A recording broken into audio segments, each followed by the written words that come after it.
আমি রাসেল আছির সাথে। আর শুরু হয়ে গেল ভূত এফএম। আপনাদের সবাইকে স্বাগত জানাচ্ছি ভূত এফএমে আজকে, এবং যারা যেখানে আছেন আশা করছি যে আজকে যে স্টোরিগুলো আছে আমাদের কাছে সেগুলো শুনে আনন্দ পাবেন, ভালো লাগবে এবং এনজয় করবেন অনেক বেশি। এখন চলে যাব আমাদের বাবু ভাইয়ের কাছে এবং তার কাছে একটা চমৎকার ঘটনা শোনাবো। বাবু ভাই, প্রথমে আপনাকে অনেক ধন্যবাদ এবং আশা করছি আপনি সুস্থ আছেন, এবং আপনাকে অনেক ধন্যবাদ স্টুডিওতে আসার জন্য। আপনাকেও ধন্যবাদ রাসেল ভাই। আলহামদুলিল্লাহ এখন সুস্থ আছি। আচ্ছা, আর স্টুডিও তো আসতেই চাই, আর যতদিন ভূতের মাঝে আসবোই ইনশাআল্লাহ, এই আর কি। তো এই যে কাহিনীটা রাসেল ভাই আমাকে বলেছে অনিক চট্টোপাধ্যায়, সে কলকাতার ছেলে। ওর প্রথম ইউনিভার্সিটি লাইফের কাহিনী। সো সে ওই সময়টায় পড়াশোনা করতে যায়, আজ থেকে 5-7 বছর আগে আর কি। আচ্ছা, সে নয়নিতালে পড়াশোনা করতে যায়। আচ্ছা। তো যে জায়গাটা পড়াশোনা করতে যায় সে বলেছে ওই জায়গাটা বেশ মানে একটু শহর থেকে দূরে, লাইক সাবার্ব টাইপের একটা এলাকা, মানে মুফাসসল শহর টাইপ। আচ্ছা। তো স্পেশালি ওই জায়গায় যাওয়ার কারণ হচ্ছে ও যে সাবজেক্টে পড়াশোনা করতে, এটার জন্য নাকি ওই জায়গাটাই ভালো ছিল তার। তো ও যখন যায় ওখানে যাওয়ার জন্য, সারাদিন আপনার জার্নিতে চলে যায় ওর, এবং ও যখন ওখানে পৌঁছায় তখন প্রায় রাত 8টা-9টা বাজে, এরকম একটা সময়। তো বাস থেকে নামার পরে ও দেখে যে বেশ জনশূন্য আর কি, কাইন্ড অফ লাইক মানুষজন একদমই নাই বলা চলে। তো হেঁটে হেঁটে আসে, এসে দেখে যে একজন আছে মানে রাস্তায়, মানে মুদি বিক্রেতা, যে চকলেট সিগারেট এই ধরনের কিছু জিনিস বিক্রি করে। তো তার থেকে এসে সিগারেট কেনে এবং কিছু চকলেট কিনে, কেনার পরে ও জিজ্ঞেস করে যে আমি অমুক জায়গায় যাবো, এখানে কিভাবে কি পাবো, মানে আমার যাতায়াতের জন্য কি আছে, ব্যবস্থা আছে। আচ্ছা। তো সে বললো যে এখানে ওরকম ব্যবস্থা তো ওরকম নাই, কিছু পাবা না। তো এক ধরনের শ্যালো মেশিন টাইপের চালিত আর কি, এটা রিক্সা টাইপের আছে, আর আছে হচ্ছে এক ধরনের টাঙা, এবং সেই টাঙাগুলো তুমি পাবা কিনা এখন শিওর না। আচ্ছা। এটা হচ্ছে যে কারণ দিনের বেলায় এগুলো চলে যায় এখান থেকে, সন্ধ্যার পরে পাওয়া যায় না। তো তোমার জন্য ভালো হয়, রাস্তাটা সুবিধার না, তুমি এখানেই থেকে যাও, বাস স্ট্যান্ডে কোথাও থেকে যাও, এখানে তো আরো 2-1 জন মানুষ আছে, ওখানে তো কাউরে পাবা না রাস্তায়। তো অনেক বলতেছে যে এত রাতের বেলা, মানে এমন কোনো রাত হয় নাই, 8টা-9টা বাজে, এই সময় তোমাদের এলাকাটা এত নিস্তব্ধ কেন হয়ে যায়? তো বলতেছে এটা গ্রামের জায়গা, অ্যান্ড এই মানে আর কি বেশ গ্রাম্য জায়গা, ইটস নট এ সিটি। এবং ওর সাথে কমিউনিকেশন করছে সে ইংলিশে। হ্যাঁ, মানে এটা সিটি না, এখানে তুমি এরকম সুবিধা পাবা না যেরকম যেতে চাও। সো তুমি যদি টাঙা পাও এটা তোমার জন্য ভাগ্যের ব্যাপার, টাঙা না পেলে তো কিছু করার নেই। তো যাই হোক, অনেক ওখানে দাঁড়িয়ে থাকে, দাঁড়িয়ে কর্নারে একটা জায়গায় সে সিগারেট খায়, বসে থাকে একটা ইসের পর, বসে চিন্তা করে যে এখন কি করব। তো এরকম চিন্তা করতে করতে সে চিন্তা করে যে আমি একটু আশেপাশে হেঁটে দেখি কি অবস্থা। আচ্ছা। এখানে তো বাস স্ট্যান্ডে টাঙালা নাও আসতে পারে। সো ও যেটা করে, ওর হাতের যে একটা লাগেজ ছিল, সে লাগেজটা হচ্ছে আপনার ট্রলি লাগেজ, টেনে নেয়, ওইটা নিয়ে সে হাঁটে। আচ্ছা। তো একটু সামনে যাওয়ার পরে ও হাঁটতে হাঁটতে যে দেখে যে দূরে মনে হচ্ছে ছায়ার মতো কিছু একটা দাঁড়ায় আছে গাছের ইসে, দুই পাশেই গাছ, মাঝখানে মনে করেন যে আলো পড়তেছে, আকাশের আলো কিছুটা, মানে এমন কোন আলো না, মানে অন্ধকারে হালকা গাছের ওই চাঁদের আলোতে জায়গাটা একটু একটু আলোকিত লাগছে। আচ্ছা। এবং বেশ ঠান্ডা পড়ে গেছে তখন জায়গাটাতে, কারণ মানে ওই জায়গাটা মানে প্রধানত হচ্ছে শীতটা বেশি পড়ে আর কি, কিন্তু একটু যেহেতু সাবার্ব এলাকা, গাছগাছালি বেশি, শীতটা বেশি পড়ে। তো মানে বেশ টকটক করে কাঁপতে কাঁপতে হেঁটে হেঁটে ছায়ার দিকে যায়, যেখানে কি দাঁড়ায় আছে, ওটা কি মানে মানে কোনো বাসা না কি, মানে হোয়াট ইজ দিস। তো কাছাকাছি আসতে দেখে সেখানে একটা টাঙা। আচ্ছা। টাঙা গাড়ি, ইটস লাইক ও যেটা বলছে এটা মানে পুরা ফুল ফ্রেজ একটা ঘোড়ার গাড়ি না, ঘোড়াই টানে এটাকে, বাট ছোট টাইপের, মানে পিছনে কোচটা হচ্ছে এত ছোট, মানে হাইয়েস্ট একজন ঘোড়া, একটা ঘোড়া টেনে নিয়ে যাবে এটাকে। কাইন্ড অফ লাইক কলকাতায় একসময় যে আদম গাড়ি এখন আছে কিনা আমি জানি না, আচ্ছা, ওরকম টাইপের আর কি। সো তো ওখানে যে দেখে যে ওরকম একটা গাড়ি আছে এবং তার সাথে ঘোড়াও আছে, কিন্তু মানুষ নাই। তো মানে খুব থতমত খেয়ে যায় যে ঘটনাটা কি, মানুষ নাই, টাঙা গাড়ি দাঁড়ায় আছে। তো কিছুক্ষণ বসে থাকে, একটু পরে সে হাতে সিগারেট শেষ হয়েছে, সিগারেটটাকে ফেলে দেয়, ফেলে দিয়ে পা দিয়ে নিভাই ফেলে। তো সিগারেটটা ফেলে দেওয়ার কিছুক্ষণ পরই দেখে যে ওইখানে মানে পাশে গাছগাছালি যে জায়গাটা, ওখান থেকে একজন মানুষ বের হয়ে আসছে। বের হয়ে এসে তাকে বলতেছে, মানে ওখানকার মানে লোকাল ভাষার সাথে হিন্দি মিশানো আর কি, যে কোথায় যাবা। তো বলে যে আমি তো অমুক জায়গায় যেতে চাই, তো তুমি কি যাবা নাকি। তো ওরে বলছে যে ব্যাঠো, বসো পিছনে।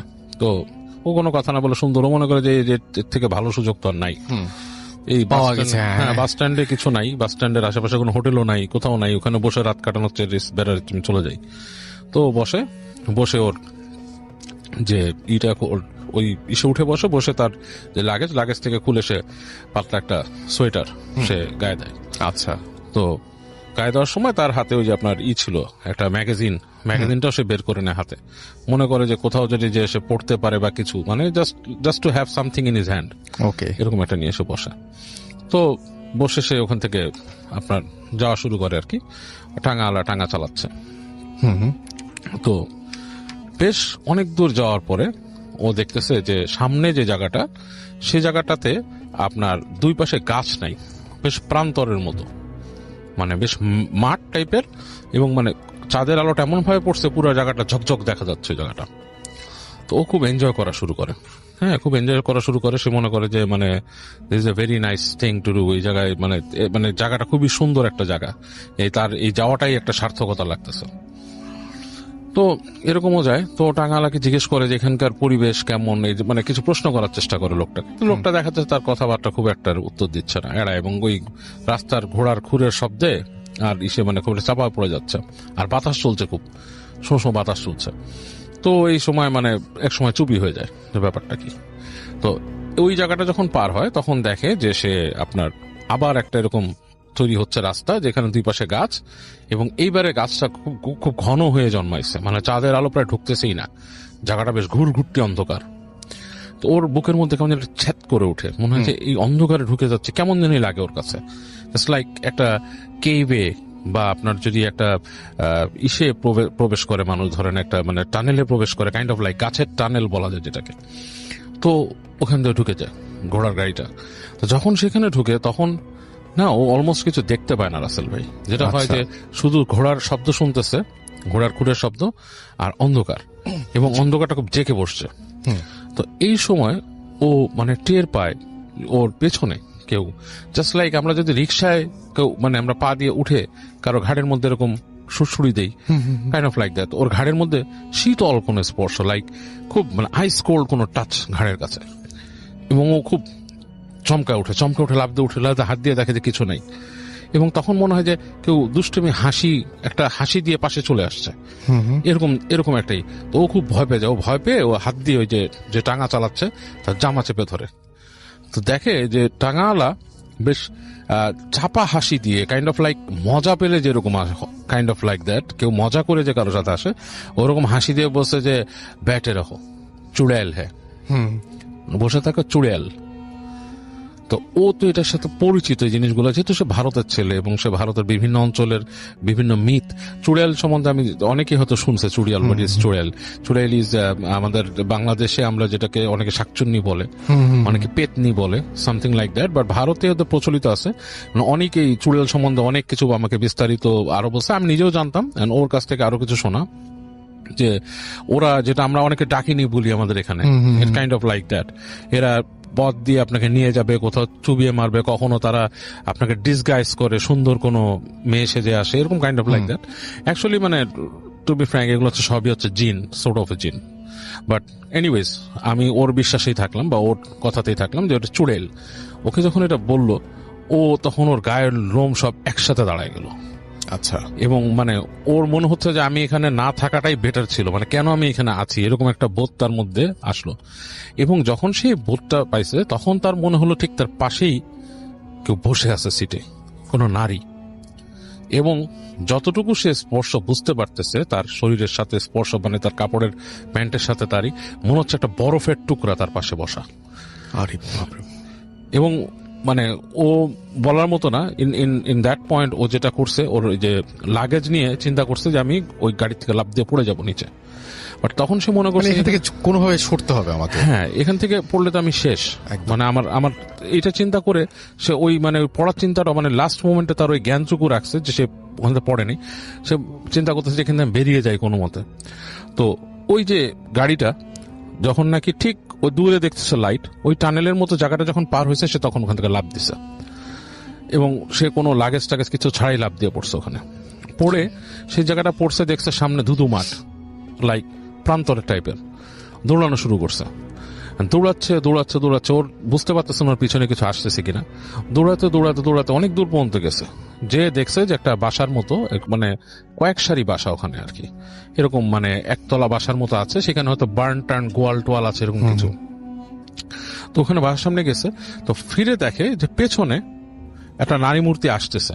নারী মূর্তি কিভাবে বুঝছে, সে চুল উঠতেছে, চাঁদের আলোয় দেখতেছে, এবং মানে সেটা মানে মানে খুব স্বল্প বসনা উড়ে আসতেছে, এবং মনে হচ্ছে মাটির থেকে, মানে মাটিতে হেঁটে না, মানে মাটিতে বাতাসে সে ভেসে আসছে মাটির কাছাকাছি সময় ধরে। এবং ওর যখন খুব কাছে চলে আসছে তখন সে ওখানে জ্ঞান হারায় ফেলছে, তখন আর তার জ্ঞানটা থাকেনি।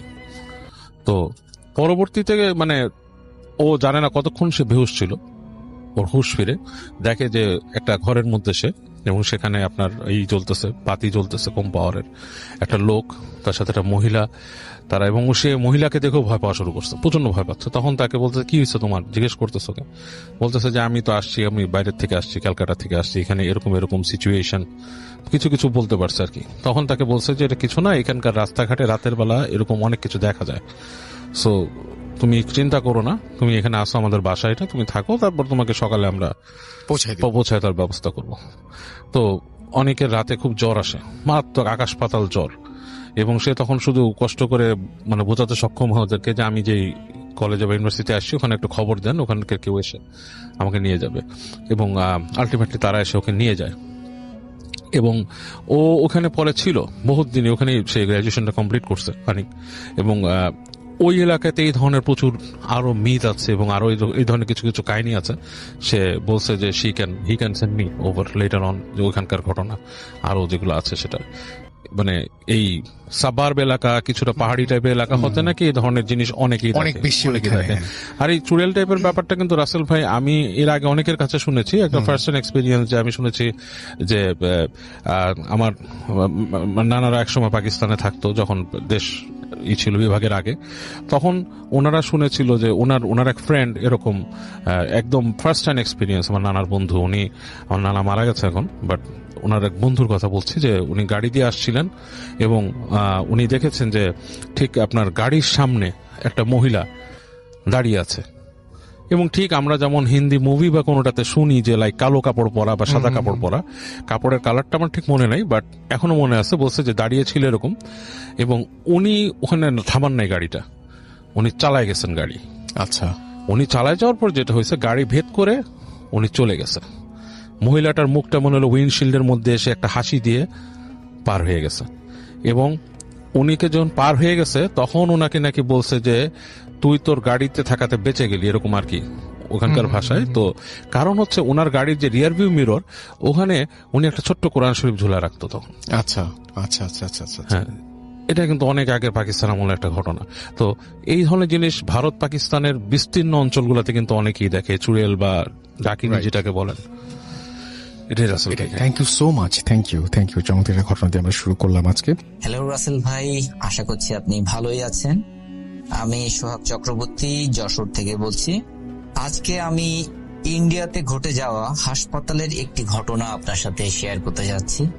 অনেকেই হাসপাতাল মর্গকেন্দ্রিক ঘটনা অনেক পছন্দ করে, এই জন্য ভাবলাম আমার জানা এই ঘটনাটি আপনাদের সবার সাথে শেয়ার করি। ঘটনাটি ঘটেছিল 2015 সালের। আমার এক পরিচিত লোক তার ছেলেকে নিয়ে চিকিৎসার জন্য ইন্ডিয়াতে গিয়েছিল। বলে রাখা ভালো, ওনার স্ত্রী কিছুদিন আগে মারা গিয়েছিল, এবং ওই ব্যক্তিও গুরুতর অসুস্থ ছিলেন। তার ছেলের বয়স 15-16 বছর। তো তিনিও খুব গুরুতর অসুস্থ হওয়ায় তারা ভ্যালুরে ট্রিটমেন্টের জন্য গিয়েছিলেন। আমার অনেক পরিচিত জন ইন্ডিয়াতে থাকার সুবাদে উনি আমার সাথে যোগাযোগ করে অনেকের পরিচিতি নিয়েই ওখানে গিয়েছিলেন। তো দুঃখের ব্যাপার হচ্ছে উনি ইন্ডিয়াতে একটা স্বনামধন্য হাসপাতালে চিকিৎসার জন্য গিয়েছিলেন। ওনার কিডনি রোগ ছিল। উনি 25 দিন ওই হাসপাতালে ভর্তি থাকাকালীন সময়েই 25 দিনের দিনই তিনি মৃত্যুবরণ করেন। যেহেতু ওনার স্ত্রী ছিল না, আর সাথে ওনার ছেলে ছিল। ওনার আসলে বাংলাদেশে তেমন কোনো রিলেটিভ ছিল না যে ওখানে যোগাযোগ করবে বা পুরো প্রক্রিয়াটি ম্যানেজ করবে এরকম। তো যখন তার ছেলেটির বাবা মারা যায়, ছেলেটি অনেকটা অসহায় অবস্থার মধ্যে পড়ে যায়। যদিও এর আগে সে বাবার সাথে 4 থেকে 5 বার ইন্ডিয়াতে ভ্রমণ করেছেন, কিন্তু ভ্যালোরে এবারই তারা প্রথম। সো ওখানকার রাস্তাঘাট, কথাবার্তা, মানুষের সাথে এই জিনিসগুলো তার তেমন পরিচিতি ছিল না। তো বাবার চিকিৎসার জন্য অনেক জিনিস তাকে কিনতে গেলেও অনেক সমস্যার মধ্যে পড়তে হচ্ছিল, কারণ সে ওখানকার ভাষা ঠিকভাবে জানে না। এমন অবস্থায় তার বাবা যখন মারা যায়, সে চরম হতাশার মধ্যে পড়ে এবং বুঝতে পারে না সে কি করবে। একে তো সে একটা বড় শোক, একটা ধাক্কার মধ্যে পড়েছে, তার বয়স অনেক কম, তারপরেও সে সম্পূর্ণ অপরিচিত একটি জায়গা। বুঝে দেখুন রাসেল ভাই, এমন পরিস্থিতিতে যদি মানুষ পড়ে, তখন তার আসলে মাথা কোন দিকে কাজ করবে আর করবে না, এটি কিন্তু আসলে ভাবা সত্যিই কঠিন। তো প্রথম দিন যেদিন তার বাবা মারা যায়, বলে রাখা ভালো, তার বাবা মারা যায় রাত 11:50-55 দিকে। তো হাসপাতাল কর্তৃপক্ষ কিছু ফর্মালিটি থাকে, সেই ফর্মালিটি গুলো ফিল আপ করে তার বাবার লাশ ওখান থেকে নিয়ে যাওয়ার জন্য বলে। কিন্তু ছেলেটি আসলে বাংলাদেশ থেকে যাওয়ায় আর তার বয়স কম হয়, সে অনেক কাকুতি মিনতি করে তার বাবাকে সকাল পর্যন্ত হাসপাতালে রাখার জন্য। কিন্তু আসলে হাসপাতালের একটা নিয়ম থাকে রাসেল ভাই, যে মৃত মানুষকে তারা সাধারণ কেবিনে রাখে না। তো ওই ব্যক্তিকে লাশ ঘরের সামনে একটা ছোট ঘর মতো আছে, আমি বিবরণে যতটুকু জেনেছি। ঘরটি বেশ ছোট, সেখানে মোট 6টা লাশ রাখা ছিল। অনেক সময় দ্রুত ডেলিভারির জন্য ওই লাশগুলোকে ওই ঘরে রাখা হয়, যারা দেখা গেল 1 ঘন্টা, 2 ঘন্টা, 3 ঘন্টার ভিতরে নিয়ে যাবে লাশগুলো, সেরকম লোকেদের ক্ষেত্রে ওই লাশগুলো ওখানে রাখা হয়। তো সেরকম একটা জায়গায় রাখা হয়েছিল। এবং সেখান থেকে একটু বিবরণে আমি বলি আসল ভাই, সে যে আমাকে যেভাবে বলেছে, সেই ঘরটা থেকে আপনাকে বাইরে বের হতে গেলে মিনিমাম আপনাকে 100 পা সামনে যাওয়া লাগবে। সেখানে একটি ক্রপসিকাল গেট আছে, এবং সেখানে ক্রপসিকাল গেট গুলো আমরা যেমন হয় যে বাইরে থেকে ভিতর দেখা যায়, ফাঁকা ফাঁকা ফাঁকা ফাঁকা হয়, এরকম টাইপের ক্রপসিকাল গেট না। গেটটার মধ্যে টিনের দিয়ে ওই ফাঁকা জায়গাগুলো বন্ধ করে রাখা, যাতে বাইরে থেকে ভিতরে না দেখা যায়, এইভাবে করা আর কি। তো ওই ছেলেটি তার বাবাকে, সে কোথায় থাকবে এটা বুঝতে পারে না প্রথম। তো সে অনেক বেশি কান্নাকাটি করায় বা বাবাকে জড়িয়ে ধরে থাকায়, যখন ওয়ার্ড বয়রা ওই লাশটি ওখানে এনে রাখে, সে কোনোভাবেই ওখান থেকে যেতে চায় না। তখন ওখানকার ওয়ার্ড বয়রা তাকে অনেক নেওয়ার চেষ্টা করলেও পারে না। সে বলে, যাই হোক না কেন, আমি আমার বাবার সাথেই থাকবো। আসলে তো রাসেল ভাই, যতই মারা যাক, সে তার বাবাই। সে তখন ওই বাবার সাথে থাকার কথা জানায়, ওয়ার্ড বয়রা তাকে নিতে পারে না। তারা অনেক সময় ওয়ার্ড বয়রা বলে যে, তুমি তো ছোট মানুষ, এখানে ভয় পেতে পারো বা অন্য কোনো সমস্যা হতে পারে, যেহেতু ক্রপসিকাল গেটটা বাইরে থেকে লাগানো থাকে, সো তুমি এখানে থাকতে পারবে না, তুমি গেটের বাইরে এসে থাকো। কিন্তু সে কোনোভাবে রাজি হয় না। যা তার কাকুতি মিনতি শুনে এক পর্যায়ে গেটে ওখানে যে লোক থাকে, উনি বললো, আচ্ছা ঠিক আছে, তুমি এখানে থাকো, তাহলে আমাদের গেটটা লক করা থাকবে না, গেটটা খোলা থাকবে। তোমার যদি কোনো প্রবলেম হয়, তুমি যাতে দৌড় দিয়ে গেট থেকে বাইরে চলে আসতে পারো বা আমাদের ডাকতে পারো, যদি ভয় পাও আর কি। তো সেইভাবে কাজ হলো। রুমটার মধ্যে রাসেল ভাই একটা নেভি ব্লু কালারের একটা ডিম ভাল্ব দেওয়া, ডিম লাইট আমরা যেটা বলি রুমের মধ্যে লাগাই কম আলোতে, ওরকম একটি লাইট লাগানো। তো সে তার সারা রাতে কান্নাকাটি করেছে। রাত 2টা 3টা এমন সময়ে সে এক পর্যায়ে আর নিচে বসে থাকতে না পেরে, সে হলো বাবার যে বেডটা, যেটা স্ট্রেচার নিয়ে আসা হয়েছে, ওই স্ট্রেচারের পরে উঠেই বাবাকে জড়িয়ে ধরে ঘুমায় পড়ে। এক পর্যায়ে সে কিছু শব্দ শুনতে পায়। শব্দটি এমন হচ্ছে ইঁদুর সাধারণত রুমের মধ্যে ঢুকলে যেমন হয় ক্যাচকুচ ক্যাচকুচ ক্যাচকুচ করতে থাকে, একটা শব্দ করে ইঁদুরে, ওরকম শব্দ হচ্ছে। তো এখানে ইঁদুর ঢুকতেই পারে, আসলে রুমগুলো তো অত বেশি ভালো না, রুম ইঁদুর ঢুকতেই পারে। তো সে এটাকে তেমন একটা গুরুত্ব দেয় না, এবং এক পর্যায়ে তার মনে হতে থাকে তার বাবা যেন বেঁচে আছে।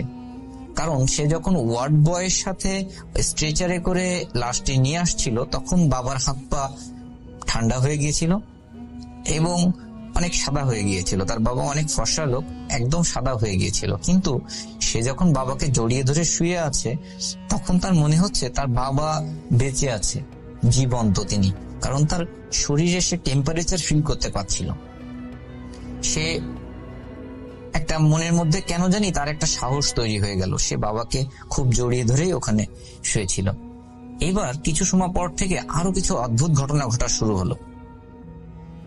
সে হঠাৎ ওই শব্দগুলো বেশি বেড়ে যাওয়ার কারণে সে একটু মুখ উঁচু করে দেখে কিছু লোক ওই রুমের মধ্যে ঢুকেছে। লোকগুলো একেবারে স্পষ্ট না, তারা কিছু কালো কাপড় পরা, কালো জ্যাকেট টাইপের পরা, এরকম কিছু লোক। এবং লোকগুলো হেঁটে হেঁটে কিছু লাশের পাশে যাচ্ছে, লাশের কিছু অংশ উঁচু করছে, এবং তারা কিছু কাঁটা জিনিস এনেছে সাথে করে, সেইগুলো দিয়ে লাশের কিছু অংশ কোপ দিয়ে দিয়ে কাটছে। কেটে কেটে তারা একটা প্যাকেট মতো আনছে, ওই প্যাকেটের মধ্যে ভরছে। এই জিনিসগুলো দেখে উনি কিন্তু সে কিন্তু খুবই ভয় পেতে শুরু করে, কারণ সে তো এমন জিনিস কখনো দেখেনি। তারপরেও সে মনে করছে হয়তো এটা হাসপাতালের কোনো লোক হতে পারে, কারণ লাশ কেটে নিয়ে যাচ্ছে, এটা বাইরের লোক হবে, এটা তো আসলে সে বুঝতে পারে না। কিন্তু এই ব্যাপারগুলো সে দেখছে, আবার মুখ লুকিয়ে পড়ছে যাতে তার এই জিনিসগুলো না দেখতে হয়।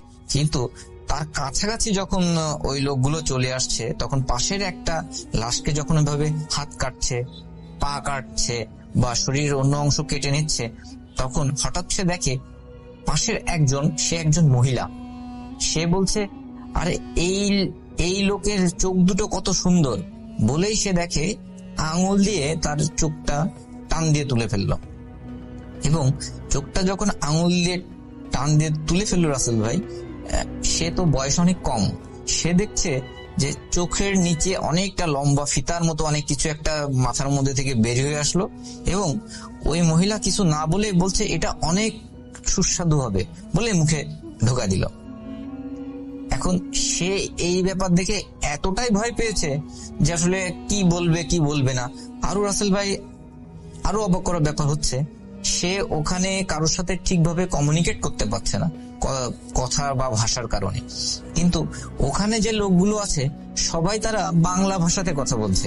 সে এটা দেখে খুবই ভয় পেয়েছে, কারণ এখানে তো হাসপাতালের লোক যদি হয় তাহলে তারা তো ওই ভাষায় কথা বলবে, তামিল ভাষা, হিন্দি ভাষা কিংবা ইংরেজি ভাষাতে।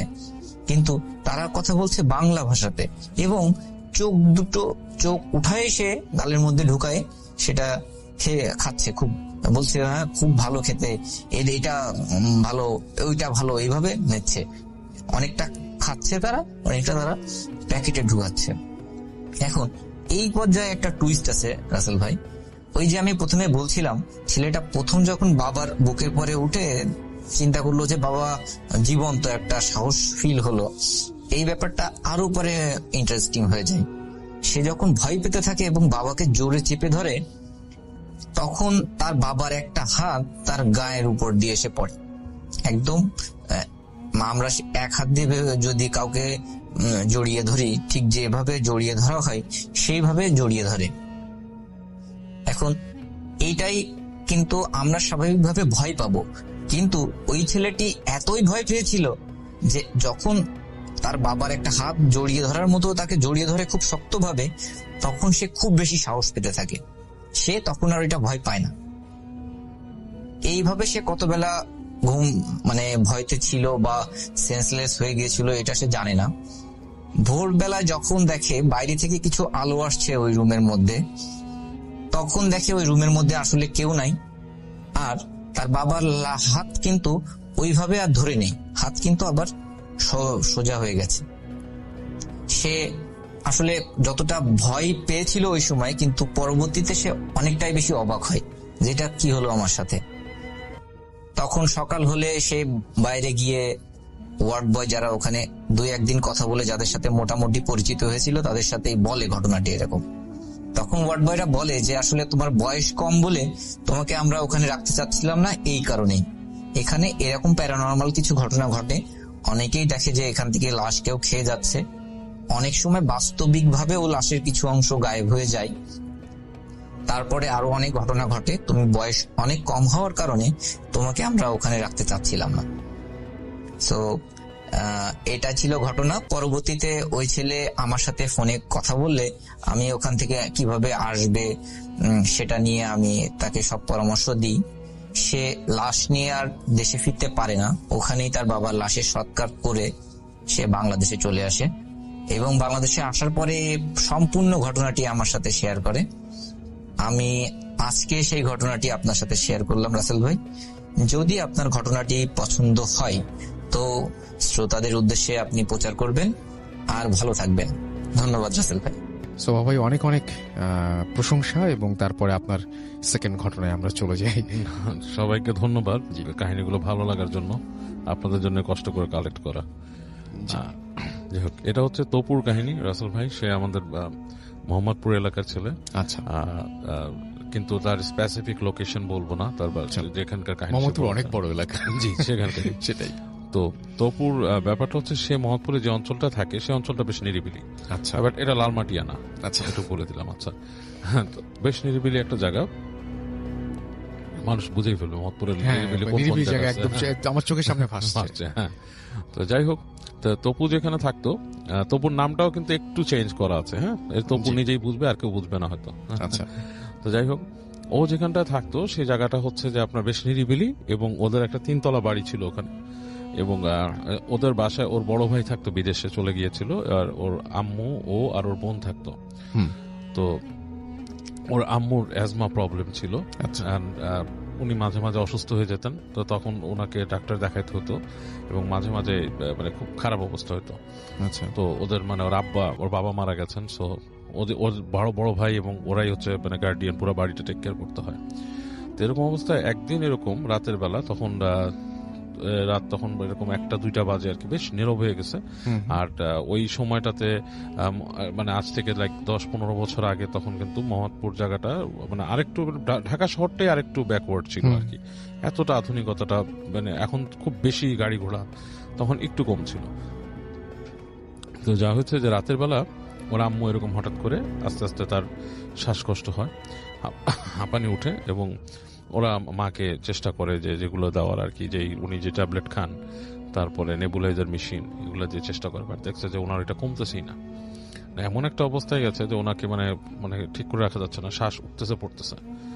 তো ওর বোন তখন বলে যে তপু তুই এখন যেভাবে যাক তুই নিয়ে আয়, ডাক্তার নিয়ে আয়। ডাক্তার সাহেব একজন ডাক্তার ছিলেন, তিনি ওদের এলাকাতেই থাকতেন, বাট এটা হচ্ছে একটু পেরিফেরির দিকে, মানে মেন রোডের কাছাকাছি আর কি, মানে যেই মেন রাস্তাটা আছে ওইটার কাছে। তো এবং ওদের ফ্যামিলির সাথে অনেক বেশি অ্যাটাচ ডাক্তারটা, এবং উনি ওনার চিকিৎসা করে থাকেন সবসময়। তো বলছে যে ওই আঙ্কেলকে নিয়ে আয়, কাজ আম্মাকে এই অবস্থায় হাসপাতালে নেওয়া সম্ভব না, ওনার যে অবস্থা। আমরা চেষ্টা করতেছি ওনাকে ওই যে ইনহেলার, নেবুলাইজার এগুলো দিয়ে যতটুকু রাখার আমি চেষ্টা করছি, তুই নিয়ে আয়। এবং তপুদের বাসাটাও বেশ পুরান ছিল, এবং ওখানে যে কাহিনী আছে যে তপুর যে দাদা, সে ওইখানে উনি ফার্স্ট আসেন, এবং উনিও বেশ আপনার করতো আর কি, যে কি বলে মানে জিন টিন কি সাধনা করতো আর কি। সেই তোদের বাসাটাও যে খুব ভালো ভয়ের না এরকম না, আমাদের গা ছমছম করতো, আমরা ফ্রেন্ডরা মাঝে মাঝে 2-1 জন যেতাম ওখানে। যাই হোক, সো তপু কি করে রাতের বেলা 1-2টার দিক বের হয়, এবং বের হয়ে সে যখন হেঁটে হেঁটে আসতেছে, বাসার থেকে বের হয়ে সামনে আসে, ঠিক যখন রাস্তাতে আসে গেটটা পার হয়ে তাদের যখন নিচে আসে, তখন দেখে ঠাস করে পুরো এলাকার ইলেকট্রিসিটি চলে গেছে, মানে ব্ল্যাক আউট, পুরো এলাকাটা ব্ল্যাক আউট হয়ে গেছে। এবং রাত 1-2টার সময় ব্ল্যাক আউট হলে কিন্তু রাসেল ভাই একটা অন্যরকম পরিবেশ তৈরি হয়। এটা যে দেখছেন সে বলতে পারবেন, ঢাকার পরিবেশে বিশেষ করে। Right, I am used to it. আমি প্রায় এই ধরনের পরিবেশ দেখছি এবং আমার খুব ভালো লাগে আর কি। বাট অনেকের হয়তো ভালোর থেকে ভয় বেশি লাগতে পারে, এবং রাতের বেলা একা থাকলে আরো ভয়টা বেশি লাগার কথা। সো রাত 1-2টার সময় যখন কিছু নাই, পুরো একটা মানে অঞ্চলে, তো যখন কারেন্ট চলে গেছে ওর কাছে ফার্স্টে একটা ধাক্কা লাগছে, আর তবুও বেসিক্যালি খুব সাহসী না, ও এমনি একটু ভয় পায়। তো এই অবস্থায় ও মানে কিছুক্ষণ থেমে দাঁড়ায় যে ও কি বাসায় ফিরে যাবে নাকি ও আপনার যাবে ডাক্তার সাহেবের কাছে, আঙ্কেলের কাছে। তো এটা চিন্তা করে ডিসাইড করে যে বাসায় ফিরে যেয়ে তো আসলে মানে কোনো লাভ নেই, আমি আঙ্কেলের কাছেই যাই। তো হেঁটে যেতে থাকে ও, ওই বাসার দিকে হেঁটে যেতে থাকে আঙ্কেলের বাসার দিকে। তো ঘুরে ঘুরে যখন নাকি ও এখানে একটা গলি আছে, একটা বাঘটা নেওয়ার পরে সামনে গেলে যে একটা মাঠের পাশে একটা বট গাছ আছে। আচ্ছা, বেশ বড় বট গাছ, ঝুরি টুরি আলা বট গাছ। হ্যাঁ, আচ্ছা ওটা বট গাছ না অন্য কোনো গাছ হতে পারে, মানুষের লোকেশন দিতে চাই না, গাছ আছে আর কি, বড় একটা গাছ, এবং সেই গাছটা ওখানে মানে বেশ ঝুরি টুরি আলা। আচ্ছা, তো ও যখন গাছটার কাছাকাছি আসে, ও দেখে যে গাছের গোড়ায় প্রায় 5-7টা কুকুর। আচ্ছা, কুকুরগুলো খুব ঘেউ ঘেউ ঘেউ ঘেউ ঘেউ করতেছে। তো ও জানে ওদের এলাকা সম্বন্ধে এতটুকু সে অ্যাওয়্যার যে এই জায়গাটার মধ্যে সাধারণত কুকুর থাকে না, ভবঘুরে কুকুর প্রায় নাই বললেই চলে। হ্যাঁ, ওই যে কুকুর আছে সেগুলো বাসার কুকুর, হ্যাঁ, মানে মানুষের বাসায় পালা কুকুর, এবং সারা এগুলো ঘেউ ঘেউ করে না। আর ভবঘুরে কুকুর খুঁজতে গেলে আরো ওই জায়গায় চলে যাবে, মেন রোডের ওদিকে বা অন্য আরেকটা এসে। তো ও মানে একটু থতমত খায় যে এখানে কি রাতের বেলা আসলে কুকুর আসে, তখন সে কনফিউজ হয়ে যায় যে ব্যাপারটা কি। তো কুকুরের ভয়টা বেশ ভাবে ধরে যে কুকুর কামড় যদি দেয়। তো তারপরও সাহস করে করে হেঁটে হেঁটে সামনের দিকে যায়। তো যে যখন নাকি ঠিক ওই গাছের পাশ থেকে ক্রস করছে, কুকুরগুলো ওকে তখনও নোটিস করে নাই। আচ্ছা, ও যখন গাছের কাছে আসলো তখন কুকুরগুলো পুরো চুপ, থম মেরে গেছে। থম মেরে ও দেখছে, ওর দিকে তাকাইছে, এবং ও তখন প্রত্যেকটা কুকুর জানেন রাতের বেলা এমনি চোখগুলা কেমন জলজল করতে থাকে। রাইট। হ্যাঁ, তো দেখছে কুকুর ভেতর থেকে শুধু গরর গরর করতেছে ওকে দেখে। আচ্ছা, সো ও প্রচন্ড রকম ভয় পায়, আর এটাও সে জানে যে আমি যদি এখন দৌড় দেই নির্ঘাত আমাকে কামড় দিবে। রাইট। হ্যাঁ, এবং সে আস্তে আস্তে করে হেঁটে হেঁটে হেঁটে হেঁটে কুকুরগুলাকে পার হয়, এবং ও ফাইন্ড আউট করে যে কুকুরগুলা ওকে ফলো করা শুরু করছে। আচ্ছা, মানে দৌড়ায় দৌড়ায় আসে, কাছাকাছি আসে, আবার দুইবার ঘেউ ঘেউ করে, আবার চলে যায়, আবার দাঁড়া গড় গড় করে, একটা নিরাপদ একটা ডিস্টেন্স রেখে ওর সাথেই কাজ করতেছে। আচ্ছা, তো ফাইনালি এরকম করতে করতে রাস্তার মধ্যে ওই আঙ্কেলের ওই যে বাসাটায় আসে, তখনও কারেন্ট আসে না, এবং পুরা দেখা যাচ্ছে ওইটা আঙ্কেলের বাসা কিন্তু 4-5টা ব্লক, মানে অনেকগুলো ব্লক পড়ে। তো বেশ খানিকটা হেঁটে আসতে হয়েছে, তো এসে দেখে তখনও কারেন্ট আসেনি। তো ওই বাসার গেটে অনেকক্ষণ নক করে খুলে না। একসময় দারোয়ান আসে, কি হয়েছে, তো যে বলে যে এরকম যে আঙ্কেলকে দরকার, আমার আম্মা তো অসুস্থ হয়ে গেছে এসে। তো উনি ওই দারোয়ান ভিতরে যে খবর দেয় অনেকক্ষণ পরে ওই আঙ্কেলের বাসার একজন আসে, এসে তাকে বলে যে আব্বা তো ঘুমাইছে, উনি ঘুমের ওষুধ খেয়ে ঘুমাইছে, মানে ওনার ব্লাড প্রেশার হাই। আচ্ছা, তো উনি বলে যে এরকম এরকম এরকম, তো ওনাকে বলেন, তখন বলতেছে আচ্ছা ঠিক আছে, আব্বাকে বলতেছি, তুমি কি দাঁড়াবা নাকি তুমি চলে যাবা? আচ্ছা, তো বলে আমি দাঁড়াই, আঙ্কেলকে সাথে যাই। তো দাঁড়ায় আছে, কিছুক্ষণ পর ওই আঙ্কেল আসে, এসে আঙ্কেল নিজে বলে যে বাবা আমি তোমার বাসায় আসবো একটু পরে, তুমি চলে যাও, আমি এখানে রাত্রেবেলা তো আমি গাড়ি বের করে আসবো, তুমি চলে যাও বাসায়, তো তোমার মার দরকার হতে পারে তোমাকে। তো ছেলেটা করে কি, ও অপু আপনার ফিরে আসে আর কি, ফিরে এসে ওখান থেকে আবার হাঁটা দেয়। তো যখন বের হয়ে আসছে তখন দেখতেছে কুকুরগুলো নাই, কিন্তু আবার যখন ওই বাসাটাকে ছাড়ায় আবার অনেকখানি 2-3টা ব্লক চলে আসছে, দেখে ঠিক কুকুরগুলো ওখানে জটলা করতেছিল, এবং ওকে দেখে আবার সেই একই রকম ওর পিছনে পিছনে গড় গড় গড় গড় করতে করতে। তো তবুর যে বলার ব্যাপারটা যে প্রচন্ড রকমের ভয় লাগতেছিল ওর, কারণ প্রত্যেকটা গলি যখন ক্রস করতেছে ওদের বাসায় যাওয়া লাগ পর্যন্ত যে কয়টা গলি, এগুলো হচ্ছে বেশ নিরিবিলি, মানে দিনের বেলায় নিরিবিলি থাকে।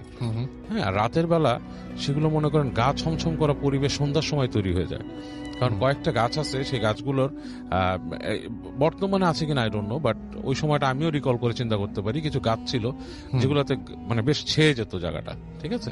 সন্ধ্যার পরে মূলত বেশ ছাওয়া, এবং দোকানপাটও খুব একটা নাই। তো হেঁটে হেঁটে খুব ভয়ের চোটে একসময় বাসার কাছে আসে। তো বাসার কাছে এসে দেখে যে কুকুরগুলা ওর বাসার মধ্যে ঢুকতেছে না, বেশ দূরে দাঁড়ায় ঘেউ ঘেউ গড় গড় গড় গড় এরকম করতেছে।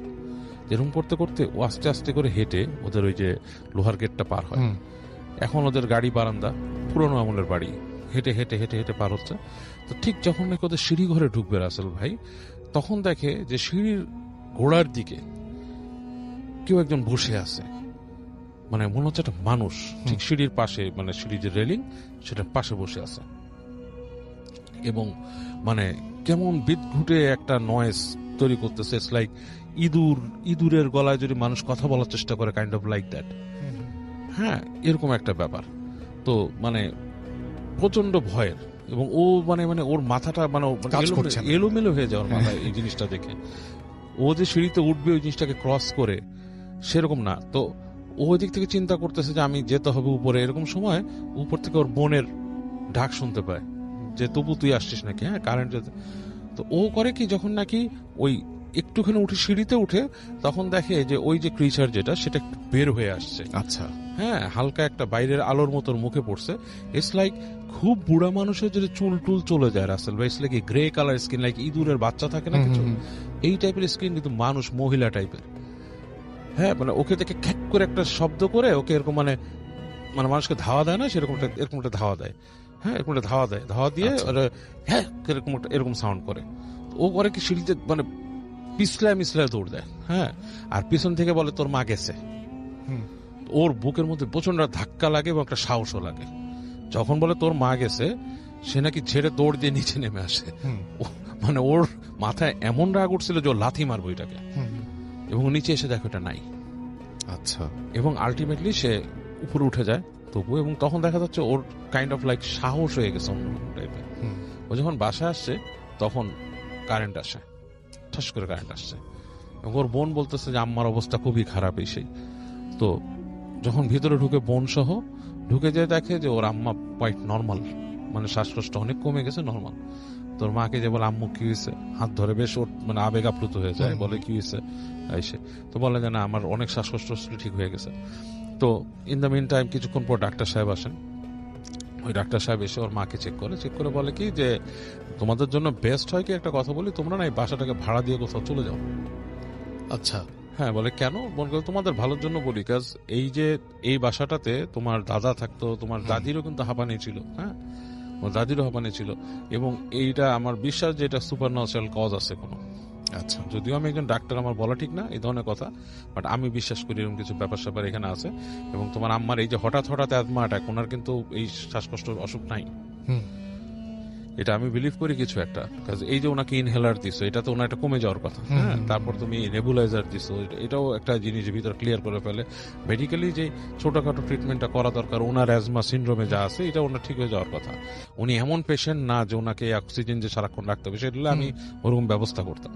তো এগুলো এক একটা অ্যাটাক হচ্ছে এখানে, তোমাদের এখানে। আমার মনে হয় ওনাকে নিয়ে যাও, ওনাকে অন্য একটা পরিবেশে রাখো, তোমাদের এখানে থাকতে হবে না। তো ডাক্তার সাহেব এগুলো বলে চলে যায়। ডাক্তার সাহেবকে অনেক গুদায় ওর বোন, যে বড় বোন আর কি, যে ডাক্তার সাহেব কি আসলে আঙ্কেল এখানে কি আমাদের বাসা। বলে না তোমরা অনেক কিছু ফেস করো না, তোমার দাদা থাকতে তো শুনতাম আমরা যে এখানে তোমাদের এখানে এরকম হতো। হ্যাঁ, মানুষকে এরকম ধাক্কা দিয়ে ফেলে দিত, ই করতো, এবং এখানে তোমার দাদার এখানে জিন ছিল, দুষ্ট জিন ছিল, তোমরা কতটুকু দেখো কিনা এসে। তো তপু আর ডাক্তার সাহেবকে ওই ঘটনাটা বলে নেই, সে নিজে নিজে এটা নিজের মধ্যে রাখছে। এবং ওরা একসময় বাসা ছেড়ে চলে যায় তার 2-1 বছর পর, এবং 2-1 বছর পরে তপু আর কিছুই দেখে নাই।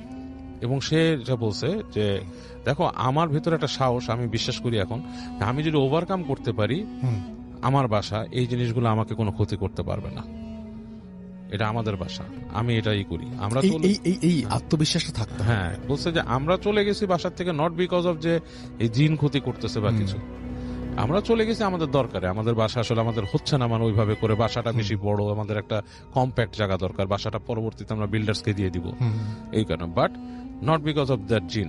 বাট ওই ভয় আমি পাইছি। এবং তবু বলতে যে ওদের বাসায় এরকম প্রায়ই হতো, ছাদের মধ্যে ঠাস করে ইট মারতো, কে একলা দাঁড়ায় থাকলে মনে হতো ছাদে কেউ আছে, এরকম জিনিসগুলা প্রায় হয়। এবং আমি আপনাকে বলছি আমার এক রিলেটিভের বাসা ছিল ওই মোহাম্মদপুরেরই একটা এলাকায়, ওইটাও খুব ভয়ঙ্কর ছিল এরকম। সেটাই। থ্যাংক ইউ সো মাচ বাবু ভাই, থ্যাংক ইউ সো মাচ। তো আপনার নামটা প্লিজ একটু বলবেন, কোথা থেকে এসেছেন, তারপরে আপনার ঘটনায় যাব। থ্যাংক ইউ রাসেল ভাই, আমি সোহাগ, জি, রাজশাহী থেকে, এখন মিরপুর 1-এ থাকি আমি। জি, ধন্যবাদ লিসনার্স। আমি যে ঘটনাটা বলবো তার আগে একটু শুধুমাত্র কিছু কথা বলে নিতে চাই।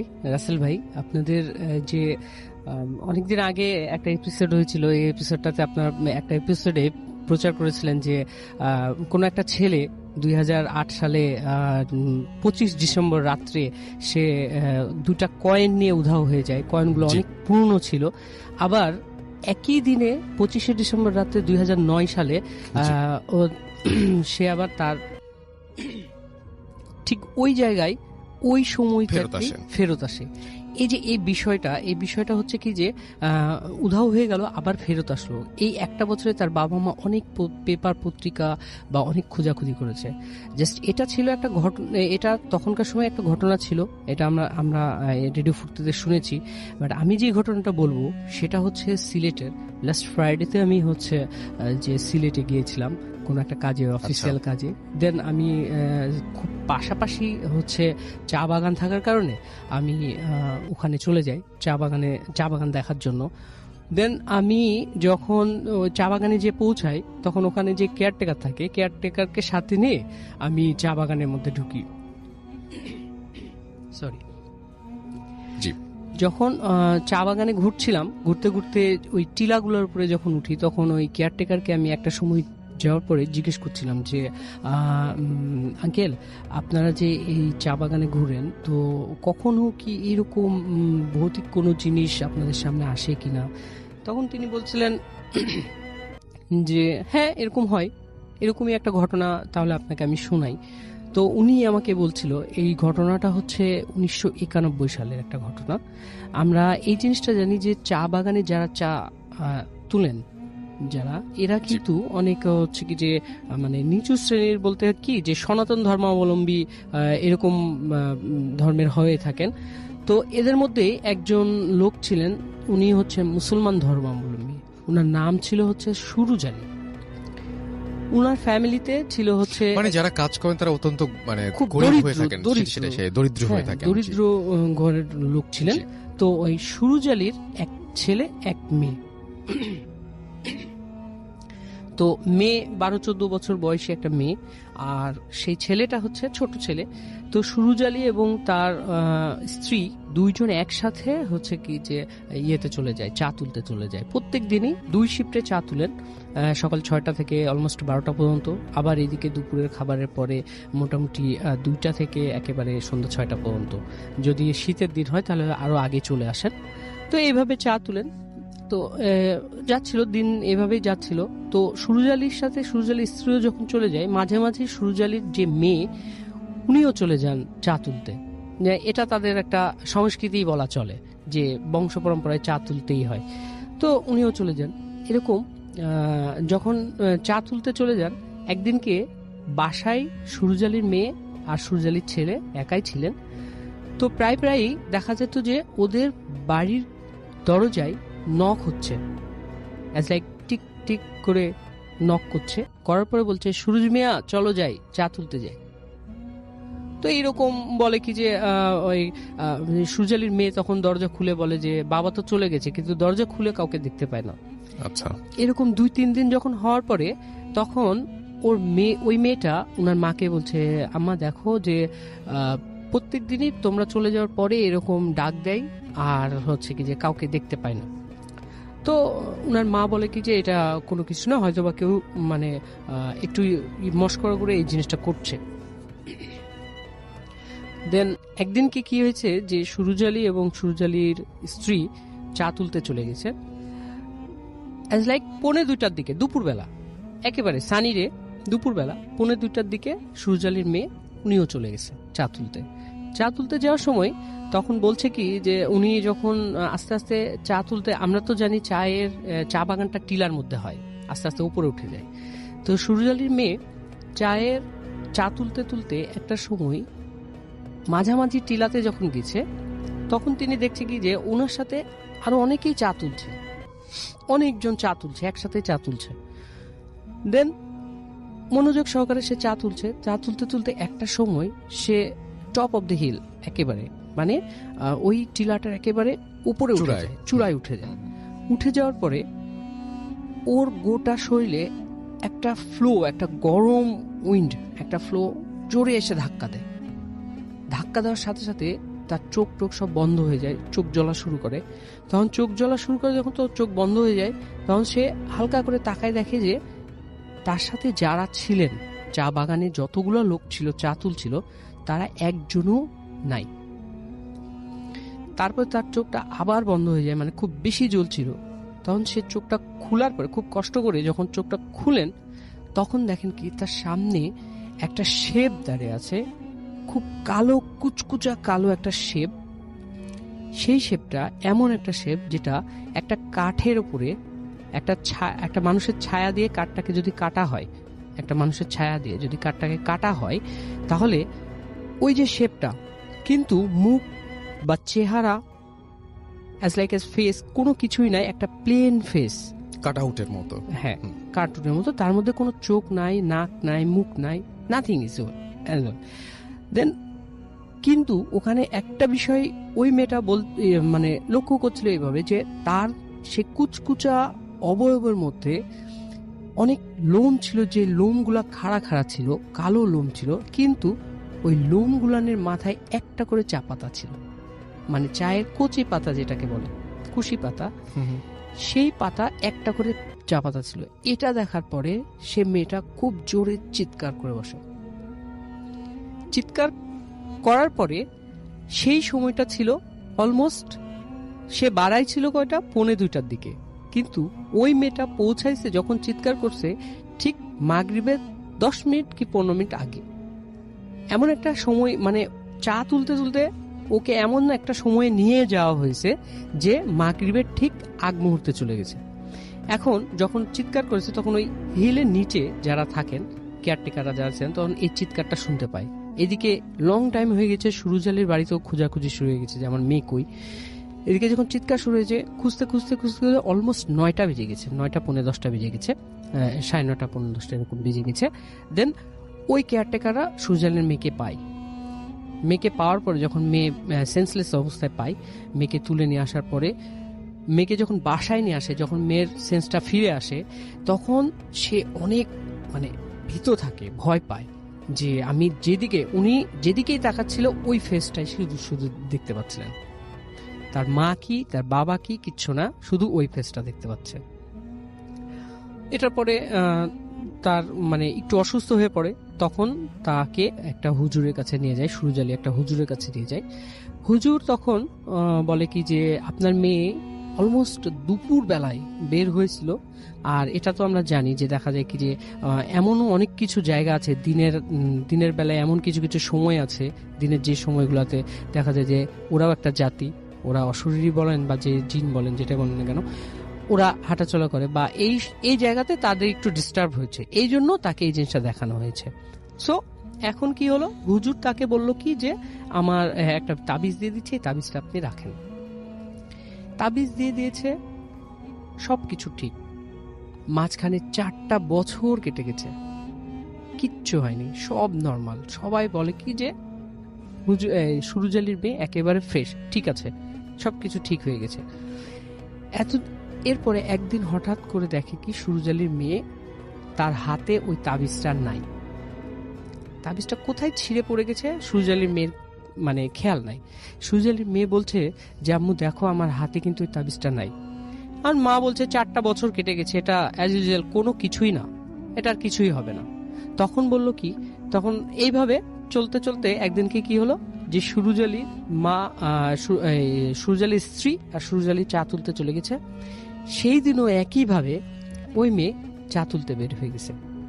বের হয়ে যেতে যেতে 4 বছর আগে যে ঘটনাটা ঘটেছিল, একইভাবে 4 বছর পরে যে ঘটনাটা ঘটলো, যে সে আবারও টপ অফ দি হিল, ওই হিলের একেবারে চূড়ায় উঠে, যে ঠিক একইভাবে তাকে ওই একটা মানে ওয়ার্মি উইন্ড তার গায়ে লাগার পরে তার চোখগুলো একেবারে মানে আবার জ্বলা শুরু হয়। যখন জ্বলা শুরু হয় তখন এই জিনিসটা ও বুঝতে পারে, তখন সে আবার চিৎকার করে। চিৎকার করার পরে বলে কি যে আমাকে তোমরা নিয়ে যাও, আমাকে নিচে নিয়ে যাও। তখন যারা চা তুলছিলেন তারা সবাই মিলে তাকে নিয়ে নিচে নামিয়ে নিয়ে আসেন। নামানোর পরে নিচে যে রাস্তাগুলো থাকে ওই রাস্তার উপরে বসায় তাকে পানি টানি খেতে দেন। পানি টানি খেতে দেওয়ার পরে একেবারে সুরুজ আলীর মেয়ে নর্মাল, কোনো সমস্যা নাই। সবাই মনে করলো যে হ্যাঁ ঠিক আছে, ভালো হয়ে গেছে, আমরা সবাই চা তুলতে যাই। চা তুলতে যাওয়ার পরে যেটা হলো যে সবাই দেখছে যে মেঘ, কালো মেঘ উড়ে আসছে, কিন্তু ওই সময়টা কোনোভাবে মেঘ আসার কথা না, কারণ একটা সানি ডে ছিল। ওই সময়টা হঠাৎ করে কালো এক পশলা মেঘ চলে আসলো।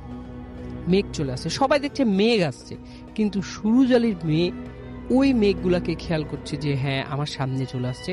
আর ওই মেঘগুলানের মধ্যে মেঘের মতো যে কালো ভাবে একটা ইয়ে চলে আসছে, ওইটা সূর্যালের মেয়েকে চারিদিক দিয়ে ঘিরে নিচ্ছে। আর সবগুলাই ছিল ওই মানে যে ফেসগুলো ছিল, যে ফেসটা, যে অবয়বটা সে দেখেছে, এই ফেসের চারিদিক দিয়ে তাকে ঘিরে ফেলছে।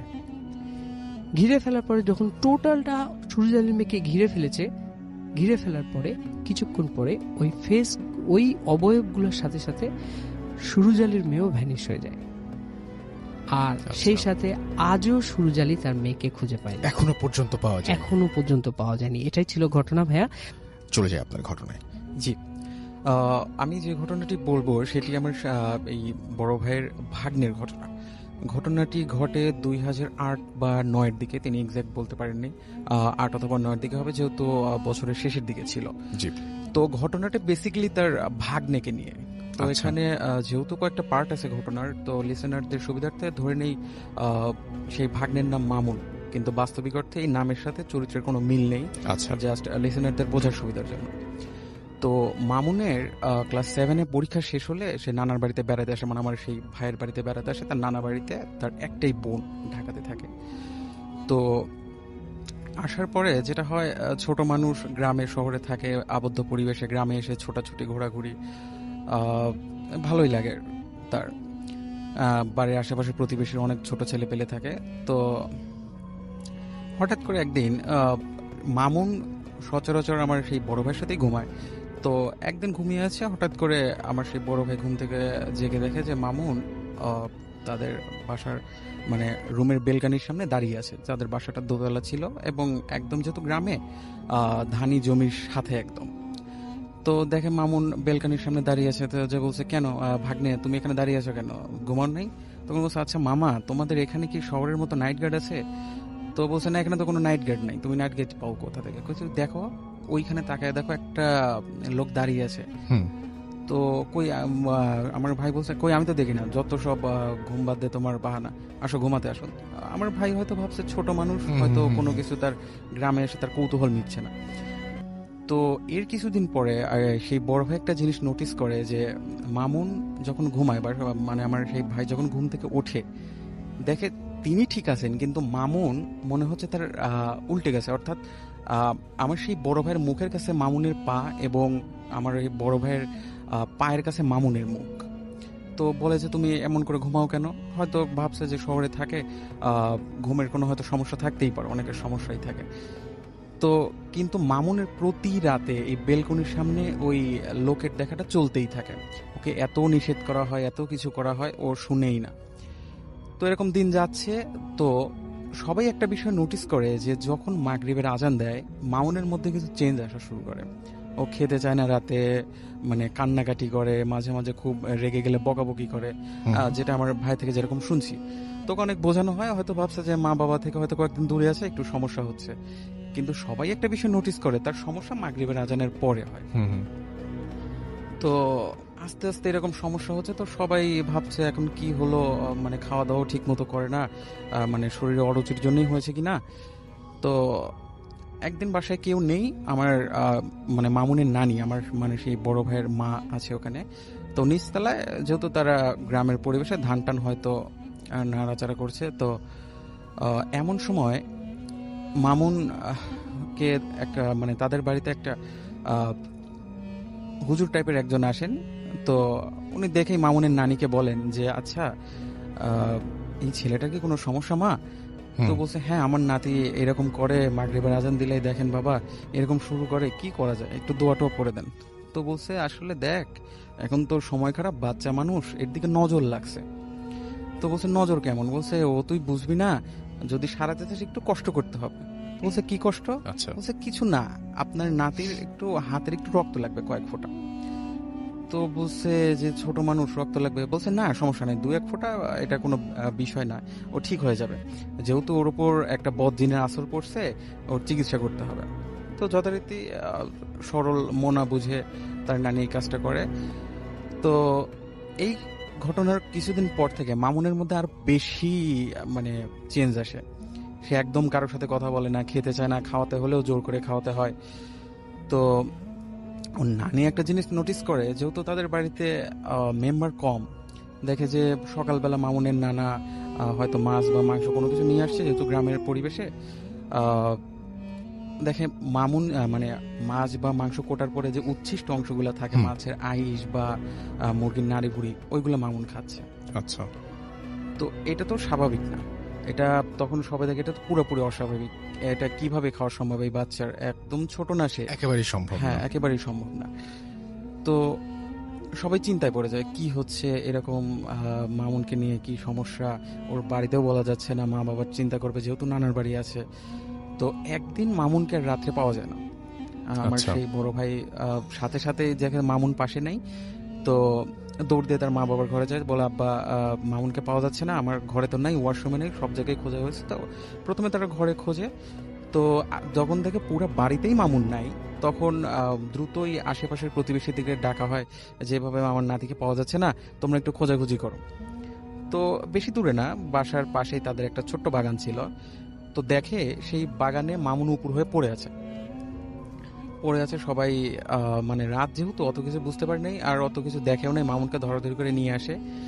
তো সকালে ঘটনাস্থলে সবাই যায় এবং হুজুরকে নিয়েও যায়, যে সেখানকার স্থানীয় যে ইমাম থাকে। তো গিয়ে দেখেন ওখানে মানে স্কেচ করে, মানে মানে মাটিতে ভর দিয়ে না, মানে স্কেচ করে মাটির উপর কিছু লেখা আরবির মতো। তো আমার সেই ভাই বলে যে হুজুর কি লেখা? তো হুজুর বলেন এটা সরাসরি আরবি না, আরবির মতো হলেও এটা উর্দু ভাষা, কারণ আচ্ছা। উর্দুতে আরবির কিছু মানে অতিরিক্ত কিছু ওয়ার্ড আছে। তো বলে কি বুঝছেন আপনি? তো বলছে যে আসলে তেমন কিছু না, দেখা যাক কি হয়, কয়টা দিন যেতে যাও, ওকে দোয়া দরুদ পড়ে দেবো, ঠিক হয়তো হয়ে যাবে। তো এরপরে কয়েকদিন পরে আরো ভয়াবহ ঘটনা হয়। সকালবেলা পাশের তাদের প্রতিবেশী হুম। মামুনের নানিকে জোরে জোরে ডাকছে, খালাম্মা তাড়াতাড়ি নিচে আসেন, খালাম্মা তাড়াতাড়ি নিচে আসেন। তো বলছে কি হয়েছে? তাড়াতাড়ি নিচে আসেন। তো বলছে আপনার নাতির কি কোনো শারীরিক সমস্যা? বলছে কেন, কি হয়েছে? তো বলছে দেখেন কি করছে। তো তারা গিয়ে দেখে যে মামুন ওই পাশের বাড়ি তাদের যে প্রতিবেশী থাকে, যেহেতু গ্রাম্য এলাকা, তারা হাঁস বা মুরগি পালন করে। তো মামুন দেখে একটা হাঁসের আস্ত, একটা জ্যান্ত হাঁসের মাথা মানে ছিঁড়ে চাবাচ্ছে। যেহেতু ছোট আচ্ছা। মানুষ, তার পক্ষে তো এই মানে জ্যান্ত একটা হাঁসের মাথা চাবানো সম্ভব না, কিন্তু সে মুখের ভিতর নিছে এবং দেখে তার মানে মুখ ছুটি কেটে গেছে এবং আচ্ছা। তারই রক্ত বের হচ্ছে। যেহেতু তার পক্ষে এই জ্যান্ত একটা হাঁসের মাথা চাবানো সম্ভব না, তো কান্নাকাটি শুরু করে দেয় মামুনের নানি। মামুনের নানা আসার পরে বলে যে দ্রুত কিছু করেন, আমার নাতির মানে দিন দিন তো অবস্থা খারাপ হচ্ছে। আর একটা কথা বলে রাখা ভালো, মামুন এর মধ্যে কোনোভাবেই খাওয়া দাওয়া করছে না, মানে তাকে যদি খাওয়াতেও হয় জোর করে খাওয়াচ্ছে, কিন্তু তার নজর ওই খাবারের উচ্ছিষ্ট অংশের দিকে, মানে যত ময়লা জিনিস আছে সেগুলো সে খাবে। তো এরকম হওয়ার পরে মামুনের নানা আসার পরে সে ভাইকে নিয়ে বলছে যে আচ্ছা আজকে এশার নামাজের পরে দেখি হুজুরের কাছে নিয়ে যাই, ওকে নিয়ে যাই, দেখি কি হয়। তো এর মধ্যে বলে রাখা ভালো, মামুন সেই মানে যখন তাকে রাত্রে বাগান থেকে উদ্ধার করা হলো, তারপর থেকে তার পায়ের সমস্যা বলতে তার একটা গোড়ালে হালকা বাঁকা হয়ে গেছে এবং সে পা সোজা করতে পারছে না। সবাই ভাবছে হয়তো রাত্রে হয়তো দৌড় দিছে, হয়তো পায়ে কোনো ব্যথাও পেতে পারে। তো রাত্রে হুজুরের কাছে যাওয়া হয় এশার নামাজের পরে। হুজুর বলেন যে আমরা তো এমনি তো জানা সম্ভব না ওর সাথে কি হয়েছে, তো এটা জিনদের মাধ্যমে জানতে হবে, যেহেতু এটা আমাদের জানার বাইরে কি হয়েছে। তো বলছে আপনার নাতির অর্থাৎ মামুনের তো শরীরের কন্ডিশন ভালো না, ওর গায়ে জিন হাজির করা সম্ভব না, এমনিতে ছোট মানুষ। তো পাশে মাদ্রাসা ছিল, মাদ্রাসা থেকে একটা ছেলেকে নিয়ে আসা হয়, তার গায়ে মূলত মানে তাদের মতো একটা জিন হাজির করবে। তো এশার নামাজের পরে খেয়ে দিয়ে তাদের যথারীতি রিচুয়াল অনুযায়ী সেই ছেলের গায়ে জিন আসে। তো জিন এসে সালাম দিয়ে বলে হুজুর আমাকে এখন ডাকলেন কেন? তো বলছে কেন, তোমার কি কোনো সমস্যা? তখন বলছে না আমাদের এখানে তো নামাজের সময়। তো বলছে কি বলো, নামাজ তো হয়ে গেছে 1 ঘন্টা আগে। তো বলছে না আমরা এখন মাগরিব পড়বো, আমি এখন আপনি ডাকছেন, আমি কায়রো থেকে আসছি। তখন বলছে যে আচ্ছা এই যে বাচ্চাটাকে দেখছো, এই বাচ্চার কি সমস্যা দেখো। তো বলছে হুজুর আমি তো জানি না, আমাকে একটু সময় দেন। তো আমার ভাই যেটা বলে যে বেশি না, হয়তো 1 মিনিট বা তার একটু বেশি সময় পরে জিনটা আবার চলে আসে। তো আসার পরে বলে যে আসলে এই ছেলের সাথে কি হয়েছে এটা আমি বলতে পারবো না, কারণ এর সাথে যা হয়েছে সেটা অনেক বড় পর্যায়ে এবং যারা অরিজিনাল শয়তানের উপাসক সেই সকল জিনই এর পিছনে লাগছে। তো আমার এটা আমার সাধ্যের বাইরে এটা, তো আপনারা অন্যদিকে দেখেন। তো তো জিনটা চলে যাওয়ার পরে হুজুর বলছে যে আসলে সমস্যা তো অনেক দূরে চলে গেছে, তো এটা আমার দ্বারাও সম্ভব না। আপনি কালকে সকালে যে আমাদের এখানে বড় মসজিদ আছে, সেখানকার যে বড় হুজুর আছে তার কাছে যান, উনি সমাধান দিতে পারে। তো যথারীতি যেহেতু মামুনের অবস্থা খারাপ, আসলে মামুনকে নিয়ে যাওয়া সম্ভব হয়নি। আহ, তা আমার ওই ভাই আর তার আব্বাই অর্থাৎ মামুনের নানা যায় সকালে। তো গিয়ে হুজুরকে সব বলে। তো হুজুর বলে আচ্ছা আর সমস্যা নেই, আমি হয়তো আসরের নামাজ পড়ে আসবো, যেহেতু আসরের নামাজের পরে সময়টা একটু বেশি পাওয়া যায়, আমি আসবো, সমস্যা নেই। তো আসে, তার সঙ্গীর সাথে মানে মাদ্রাসার কয়েকটা ছেলেকে নিয়ে আসে। আসার পরে সব বুঝে শুনে বলে যে আসলে তিনি বলেন আসলে এই ছেলের সাথে যাওয়া অনেক খারাপ কিছু হয়েছে, অর্থাৎ মামুনের নিজের বংশের, যেহেতু এটা নানার বাড়ি, তার দাদার বংশের কেউ ওকে ব্ল্যাক ম্যাজিক করছে, এবং ছোট মানুষ, এবং ব্ল্যাক ম্যাজিকটা যথাযথভাবে হয়েছিল না, এবং ওকে পুরাপুরি কাবু করার জন্য ওদেরই কেউ ওই রক্তটা সংগ্রহ করে, এবং যার ফলে মামুনকে পুরোপুরি প্রজেস্ট করা হয়, এবং এখন একদম ন্যারো পর্যায়ে চলে গেছে, যেখান থেকে ব্যাক করা সম্ভব না। তো কি করা যায়, বলছে আমার নাতিকে বাঁচান, আমি আমার মেয়ে বা জামাই বা মেয়ের কাছে কি জবাব দেব? তখন বলছে আচ্ছা একটা উপায় আছে, সেটা হচ্ছে এই জিনকে তাড়ানো যাবে না, একে যদি হয় একে আমি 3 বার বলবো, একে একদম নিঃশেষ করে দিতে হবে পুড়িয়ে, যেহেতু এটা বদ জিন। তো বলছে আপনি যেটা ভালো হয় করেন, কিন্তু একটু দ্রুত করেন, যেহেতু ওর অবস্থা খুবই খারাপ হচ্ছে দিন দিন। তো বলে আচ্ছা আমি তো এখন তো সম্ভব না, এটার জন্য কিছু প্র্যাকটিসের দরকার, প্রিপারেশনের দরকার, আমি কালকে আসি। তো উনি আসেন, আসার পরে এবং মামুনের নানা বলেন যে আসলে কাউকে যাতে না বলে, যেহেতু একটা তাদের রেপুটেশনের ব্যাপার ছিল। তো ঠিক আসরের নামাজের পর পরের দিনে ছাদে যান সবাই, খুব বেশি মানুষ না, শুধু মামুনের নানা আর আমার ভাই অর্থাৎ মামুনের মামা, যিনি আমাকে ঘটনা বলেছেন। তো হুজুর আগে থেকেই বলেন যে এই জিনকে পুরোপুরি কাবু করতে হলে একটা প্রাণীর লেজের মাংস, মানে যে নরম মাংস আছে সেটা লাগবে। আমাকে উনি বলেননি, আমার ভাইও বলেননি কোন প্রাণী, এটা আসলে তিনি বলেননি, হুজুর নাকি বলতে মানা করছে, আমাকে নিয়ে এটা শেয়ার করেননি। তো যাই হোক, হুজুর বড় করে 4টা দাগ দেন ছাদের উপরে, এবং পড়া পানি ছিটিয়ে দেন, এবং মামুনের চোখের দিকে, চোখের এক পাশে যে কোনো এক চোখের পাশে মানে মেন্থল টাইপের গন্ধযুক্ত, আমার ভাই যেটা আমাকে যেভাবে বলেন এমন কিছু লাগিয়ে দেন, ওকে বসিয়ে দেন। বসিয়ে দেওয়ার পরে উনি দোয়া পড়তে শুরু করেন, এবং মামুনের মানে মামুন কোনোভাবেই মুখ খুলছিল না, মানে এমনিতে সে খুব দুর্বল, সে যে কিছু করবে অঙ্গভঙ্গি সেটাও না, শুধু মুখ দিয়ে ফেনা উঠছিল, মানে লালা পড়ছিল অঝরে, এবং চোখও তুলতে পারছিল না, কিন্তু একটা গোঙানির মতো শব্দ হচ্ছিল ওর মুখ দিয়ে, এবং মানে কন্টিনিউয়াসলি ওর মুখ দিয়ে লালা পড়তেছিল।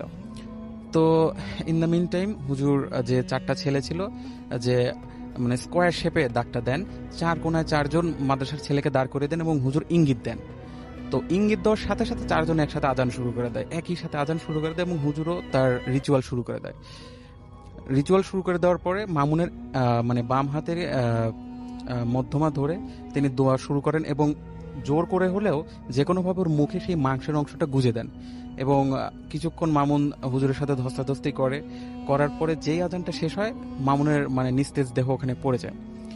তো হুজুর বলেন আশা করি যে আমি সাকসেস হয়েছি, জিনটা নাই, কিন্তু মামুনের যে কন্ডিশন, জিন যে ওর এই কয়েকদিনে যে ক্ষতি করছে, ওর শারীরিক ক্ষতি, এটা এই ট্রিটমেন্টে হবে না, ওকে মানে জেনারেল ট্রিটমেন্ট করতে হবে। তো মামুনের জ্ঞান অনেক মানে কয়েক ঘন্টা পরে ফেরে, সে মানে তখনও কোনো কথা বলছিল না, তাকে সাথে সাথেই একটা হাসপাতালে নিয়ে যাওয়া হয় স্থানীয়, ওখানেই চিকিৎসা করা হয়, পরে তাকে অর্থোপেডিক্স ডাক্তারও দেখানো হয় তার পায়ের জন্যে। তো এই ছিল মোটামুটি ঘটনা। এরপর থেকে আসলে মামুন এখনো মোটামুটি সুস্থ, এখন বেশ বড় হয়ে গেছে। থ্যাংক ইউ সো মাচ, আপনার ঘটনার জন্য আপনাকে ধন্যবাদ। এবং ব্ল্যাক ম্যাজিকের ভয়াবহতা এই ঘটনায় ফুটে উঠেছে আরো একজন অতিথির কাছে, এবং তিনি দ্বিতীয় অতিথি ছিলেন আমাদের। আমরা তার কাছে আবারও ফিরে যাচ্ছি। আপনার নামটা প্লিজ আরো একবার বলবেন, কোথা থেকে এসেছেন, তারপর আপনার ঘটনায় যাব। ধন্যবাদ রাসেল ভাই, আমি সোহাগ, রাজশাহী থেকে। জি ভাই, আমি প্রথমে যে কথাটা বলতে চাই যে আমাদের যে এলাকাটা, জি আমরা হচ্ছে রাজশাহী জুটমিলের ওখানে থাকি, 2 নম্বর গেটে আমার যে জায়গাটা। আর যে ঘটনাটা ঘটছে এটা হচ্ছে অলমোস্ট রাজশাহী জুটমিলের পিছনে একটা গ্রাম আছে, যে গ্রামটা হচ্ছে যে গ্রামটাকে বলে নতুন ইমাদপুর যেটা বলে। তো এটা খুব রিসেন্ট একটা ঘটনা, এই লাস্ট ঈদুল আজহা যেটা চলে গেল আমাদের, এই ঈদুল আজহাতে আমাদের রাজশাহীতে বা বাংলাদেশের বিভিন্ন জায়গায় এরকম একটা প্রচলন আছে যে একটা গরুতে 7 জন বা 3 জন বা 5 জন বেজোড় সংখ্যার একটা ভাগ দিয়ে গরুটাকে কোরবানি দেওয়া হয়। তো এরকমই একটা ঘটনা ঘটছে যে ওই গ্রাম থেকে 7 জন লোক ঈদুল আজহার জন্য গরু কিনতে যাবে। আমাদের ওখানে যে হাই স্কুল মাঠ আছে, মাসকাটের দিকে স্কুল মাঠ, এটা অনেক বড় একটা মাঠ। আর এই মাঠে প্রত্যেক বছর ইয়ারলি যে গরু ছাগলের যে হাটটা বসে, এখানে অনেক বড় একটা হাট বসে। আচ্ছা, দেন আমরা কাটাখালী বাজারের পাশেই হাটের মাঠটা, স্কুল মাঠটা। তো ওখান থেকে কিছু দূর গেলেই হচ্ছে এই গ্রামটা, যে অলমোস্ট 2 কিলো দূরে পায়ে হেঁটে যাওয়া যায়, পিচ ঢালা রাস্তা আছে। আর আদর্শ কলেজের পাশ দিয়ে যেতে হয় এই জায়গাটা। তো ওই 7 জন ভাগী যারা ছিলেন তারা অলমোস্ট একটা সুন্দর দেখে একটা গরু কিনেছিলেন। কিন্তু 7 জন ভাগীর মধ্যে একজনের সাথে তার ছোট্ট একটা 4 থেকে 5 বছর বয়সী একটা বাচ্চা ছিল।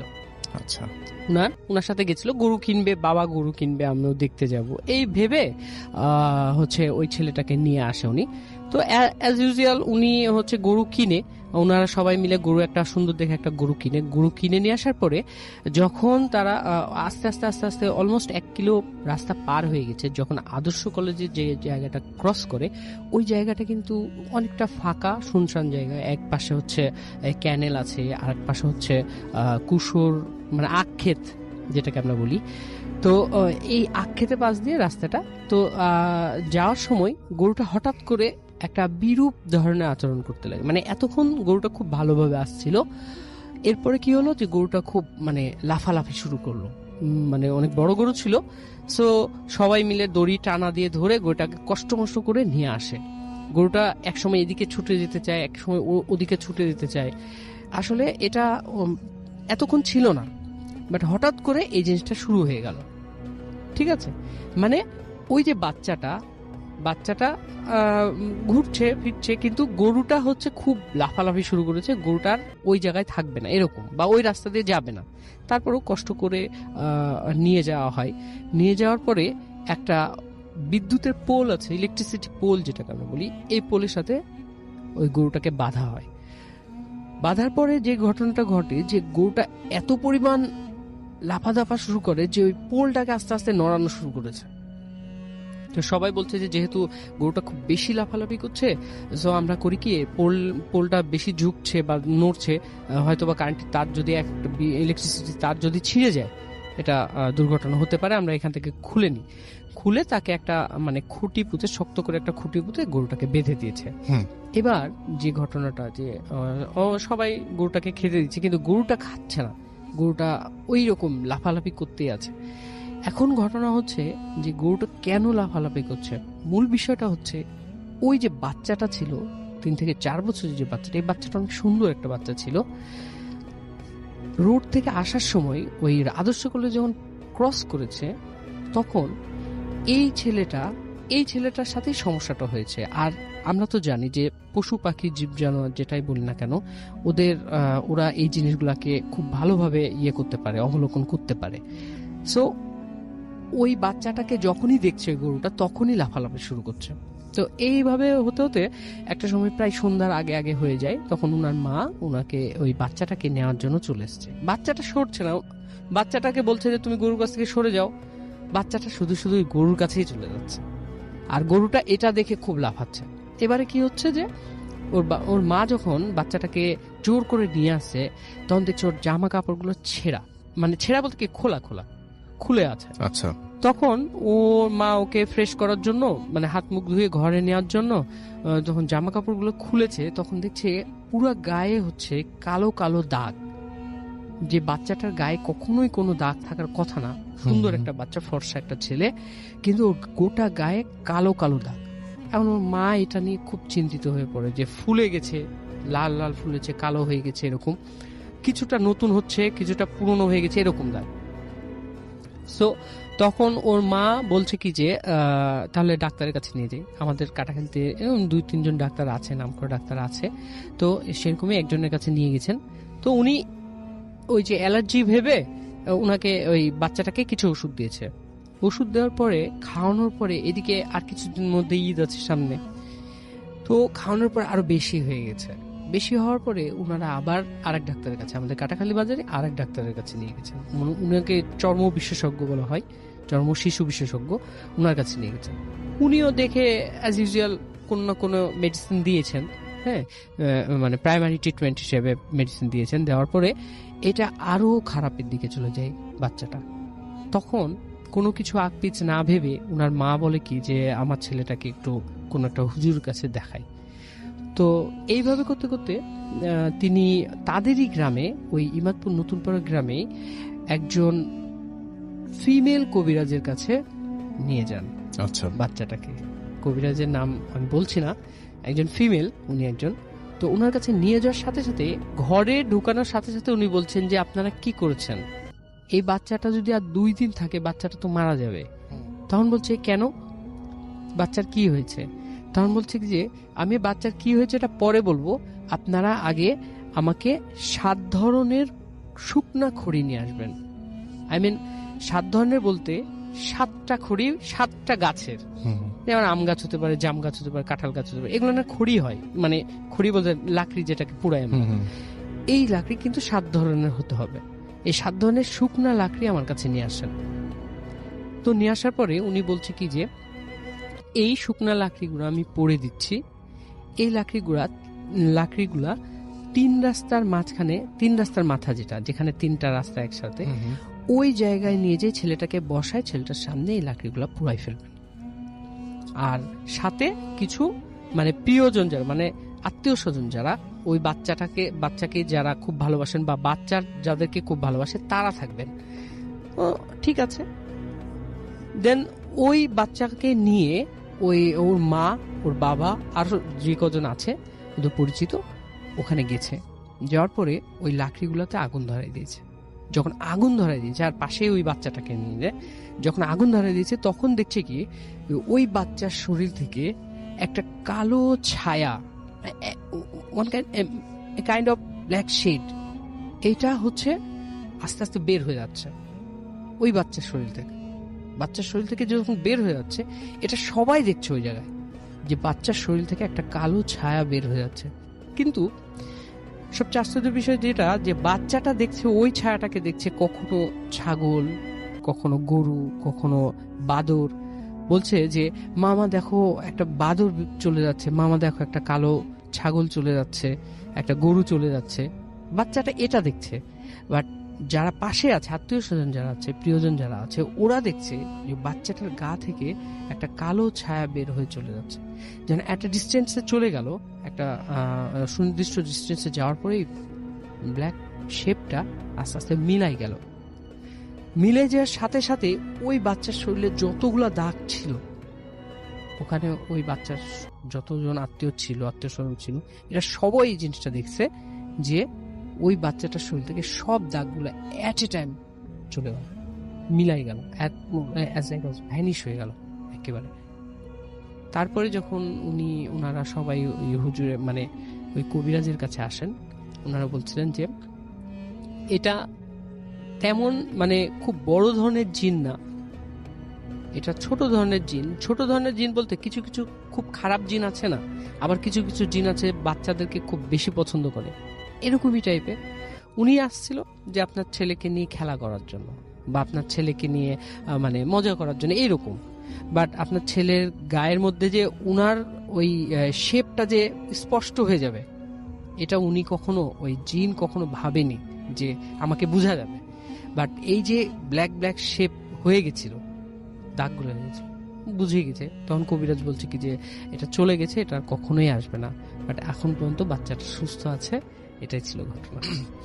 Thank you so much. আপনি যে ঘটনা, সেটা মনে হয় 5 মিনিটে কি হবে হলে আমরা ঘটনাটা শুনে আসতে পারি। ছোট্ট করে আমরা ঘটনা শুনবো। আর একটা, যেহেতু সময় একটু থেকে গেছে, সেইটুকু সময় আমরা একটু কাজে লাগাই। তো আমরা চলে যাই ঘটনায়। আমি খুব তাড়াতাড়ি, আমি সোহাগ আবার ফিরলাম। ধন্যবাদ রাসেল ভাই। আমি 5 মিনিটের মধ্যে ঘটনাটা বলছি। এটা হচ্ছে আমাদের মেসের মিরপুর 1-এর যে জায়গায় আমি থাকি, কি বলে পাইকপাড়া যে ডিটেক্ট আমার কলোনি। মনে হয় যে ঘটনাটা অনেক সুন্দর। তো আমরা যে মূল ঘটনার অংশটুকু সেটুকু শুনি, অনেকেই অনেক আনন্দ পাবেন। যেটা হচ্ছে যে আমাদের আমাদের মেসটাতে এক বড় ভাই থাকেন, জি। উনি, আমি বলতে ভুলে গেছিলাম যে উনি কিন্তু অবিবাহিত, উনি আমাদের আরিফ ভাই। তো উনি আমাদের মেসটা যেহেতু মসজিদের সাথে, তো উনি অনেকদিন মানে খুব রাত্রে একদিনকে হচ্ছে অনেক রাত্রে বের হয়েছে, বের হওয়ার পরে দেখছি কি যে মসজিদের জানালাগুলা ধুপ ধুপ করে বিপিং হচ্ছে। তো এটা শোনার পরে সব জানালাগুলা যখন এরকম বিপিং হওয়া শুরু হয়েছে, তখন ওনাকে কেউ একজন, মানে ইমাম সাহেব হোক আর মঞ্জিম সাহেব হোক, কোনো একজন বলেছিলেন যে এনারা রাত্রেবেলায় নামাজ পড়তে আসেন, তো রাত্রেবেলায় এদিকে আসেন না। তো এইভাবে উনি শোনার পরে এটা খুব দৌড়ে ওখান থেকে চলে আসেন। আসার পরে দেখেন কি যে আমাদের মেসে যে ঢুকতে যে গেটটা, এই গেটে এমন কালারের একটা বিড়াল দাঁড়িয়ে আছে। বিড়ালটা অসম্ভব বড় আকারের ছিল আর ভিন্ন টাইপের একটা রং। আমরা সচরাচর দেখি কালো বিড়াল, সাদা বিড়াল, হলুদ বিড়াল, লাল বিড়াল, কিন্তু এটা একেবারে ভিন্ন একটা রং। বাস ওটা দেখে উনি খুব তাড়াতাড়ি ওখান থেকে চলে আসেন। আসার পরে, এটা খুব রিসেন্ট একটা ঘটনা, আর ওই ঘটনার পরে বিড়ালটা দেখার পরে উনি চলে আসেন ঘরের মধ্যে। আসার সময় আমাদের যে রান্নাঘর, মেসের যে রান্নাঘর, এই রান্নাঘরে একটাই গেট, এই রান্নাঘরে অন্য পাশ থেকে ঢোকার কোনো ওয়ে নাই। এই রান্নাঘরের মধ্যে মনে হচ্ছে কয়েকজন মিলে সব মানে ইয়েগুলা, মানে বাসন কোসনগুলো নড়াচড়া করলে যেরকম যেমন আওয়াজ হয়, এইরকম আওয়াজ শুরু করেছে, অ্যাজ লাইক অ্যাজ ঝনমন ঝনমন ঝনমন এরকম আওয়াজ। তো ইনি এটা দেখে তাড়াতাড়ি করে চলে আসেন রুমের মধ্যে। জাস্ট এই মানে লাস্ট ইলেকশন ডেট, মানে 30 তারিখে উনি ভোটের কাজের জন্য উত্তরায় একটা ইয়ে পান, পোস্টে ওনাকে নিয়োগ দেওয়া হয়। তো কাজ শেষে 30 তারিখ রাত্রে উনি চলে আসেন। আসার পরে যেহেতু মেস ফাঁকা, মেসে কেউ নাই, ওনার রুমেও চারজন থাকতো, সবাই চলে গেছে। তো আরিফ ভাই একাই শুয়ে আছে।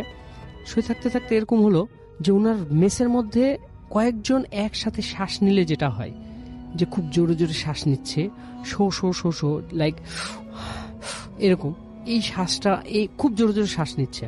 এখন আরিফ ভাই এটা মানে যখন নোটিস করার পরে উনি হচ্ছে, ওনার কাছে সবসময় গ্যাস লাইট থাকে বালিশের নিচে, উনি গ্যাস লাইটটা করেছে। এই জিনিসটা অন করার সাথে সাথে দেখছে কি এই আওয়াজটা নাই। তখন উনি ভাবছে যে আমার মনে হয় ভুল।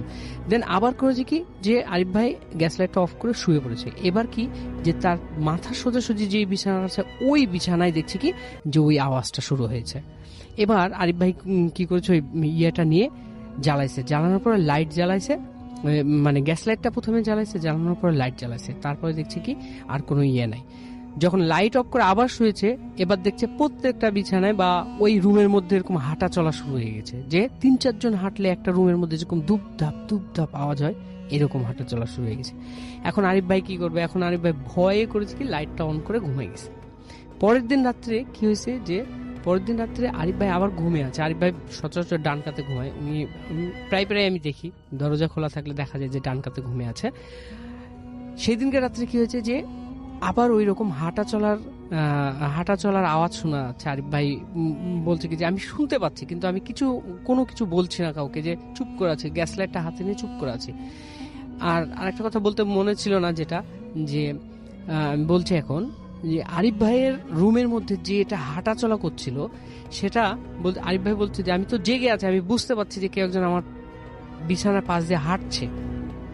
এরপরে কি হলো যে আমার বিছানার পাশে আমার পাশে বসলে যে জিনিসটা বোঝা যায় যে বিছানাটা একটু আওয়াজ করে, হ্যাঁ, একটা ফিলিংস মানুষের মধ্যে বোঝা যায়, এই ঘটনাটা ঘটছে। ঘটার পরে কি হয়েছে যে মানে আরিফ ভাই যখন গ্যাস লাইটটা হাতে নিয়েছে, তখন দেখছে কি শুধু আরিফ ভাইয়ের বিছানা, অন্যান্য বিছানাতেও বসেছে, অনেকেই বসছে। এরপরে কি হলো যে একটা মেয়ে কণ্ঠে একেবারে আরিফ ভাই বলছে কি যে আমি জেগে আছি, আমি বুঝতে পারছি, যেহেতু আমি সবকিছু দেখছি, আমি বুঝতে পারছি জেগে আছি, আমাকে পুরাটা আমার, মানে আমি যদি ডান কাতে শুই তাহলে বাম হাতটা আমার উপরে থাকবে, তো বাম হাতের এই বাহুতে ধরে আমাকে জোরে করে একটা ঝাঁকি দিয়ে বলছে, এই আরিফ ওঠ। একটা মেয়ে কণ্ঠ। শুধু এই কথাটা বলার সাথে সাথে আরিফ ভাই বলছে আমি অ্যাজ এ একটা স্টিল একটা ম্যান, মানে আমি ফ্রিজিং, আমি ফ্রিজ হয়ে গেছি, আমি লাভ দিয়ে উঠেছি, উঠার পরে গ্যাস লাইটটা জ্বালিয়েছি, সাথে সাথে বাতি জ্বালিয়েছি, আমি লাইটটা, ঘরের রুম লাইটটা জ্বালাই, আমি সাথে সাথে গ্যাস লাইটটাও জ্বালাই, ওইভাবেই বসে আছি।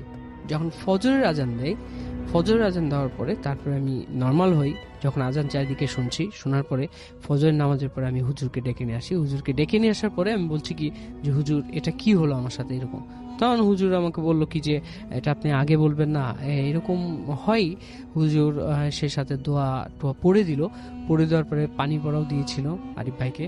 তো এগুলো ব্যবহার করার পরে এখন মোটামুটি আরিফ ভাই একেবারে সেফ ওই রুমটার মধ্যে। তবে হুজুর এই কথা বলছিল যে এই মেসটাই, মানে আমাদের যে মেসটা এখন পর্যন্ত আমি যেহেতু থাকি, আমি সোহাগ ভাই যেহেতু থাকি ওখানে, এখন আমি ফেস করিনি, আমি মেসের বাইরে ফেস করেছি কোনো কিছু। সো এখন মোটামুটি সেফ। ঘটনাটি ঘটে আমার এক ঘনিষ্ঠ বন্ধুর সাথে। 2010 সালে ঘটনাটির সূত্রপাত। আমি ঘটনাটি আমার বন্ধুর ভাষায় বর্ণনা করছি। আমি তখন ক্লাস 7-এ পড়ি।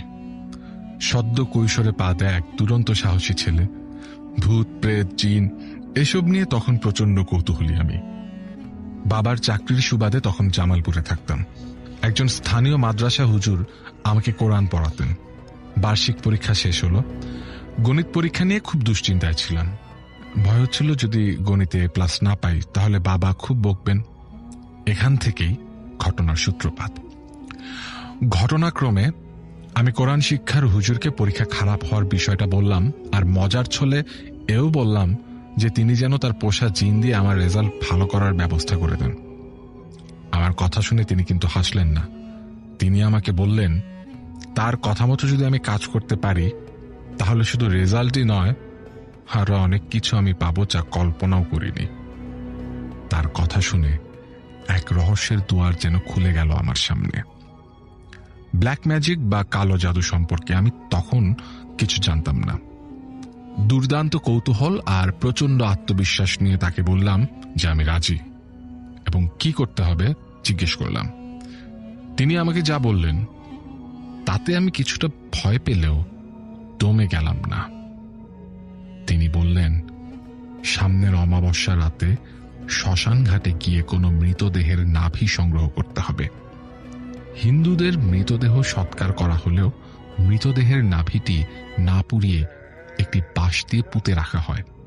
তিনি আমাকে বললেন যে নাভিটি ওঠানোর সময় পরনে যাতে লুঙ্গি বা অন্য কোনো কাপড় না থাকে এবং নাভিটি ওঠানোর পর সেটি সঙ্গে করে নিয়ে আসতে হবে। তার কথা মতো আমি কাজ করার জন্য মনে মনে সাহস সঞ্চয় করতে লাগলাম। এর 4 দিন পর ছিল অমাবস্যা।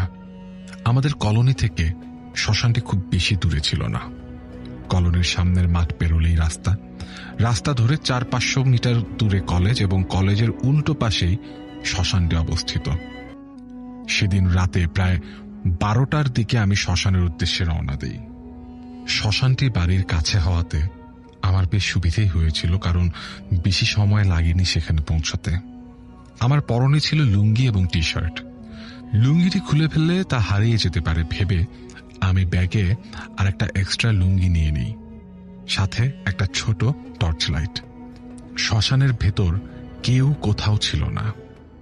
সমস্ত কিছু ছিল নিস্তব্ধ, নীরব, যেন সহস্র ছায়ামূর্তিময় অশরীরই আমার প্রতিটি গতিবিধি লক্ষ্য করছিল। আমি আশপাশটা টর্চের আলোয় দেখতে থাকি এবং নিজের অজান্তে আমার শরীরে শিহরণ বয়ে যায়। যে স্থানে মৃতদেহ পোড়ানো হয় তার থেকে উত্তর দিকে কিছুটা সামনে যেতেই একটা নিচু জায়গা দেখতে পাই। সেখানে কিছু দূর পর পর কয়েকটা ছোট ছোট বাঁশ পোতা রয়েছে।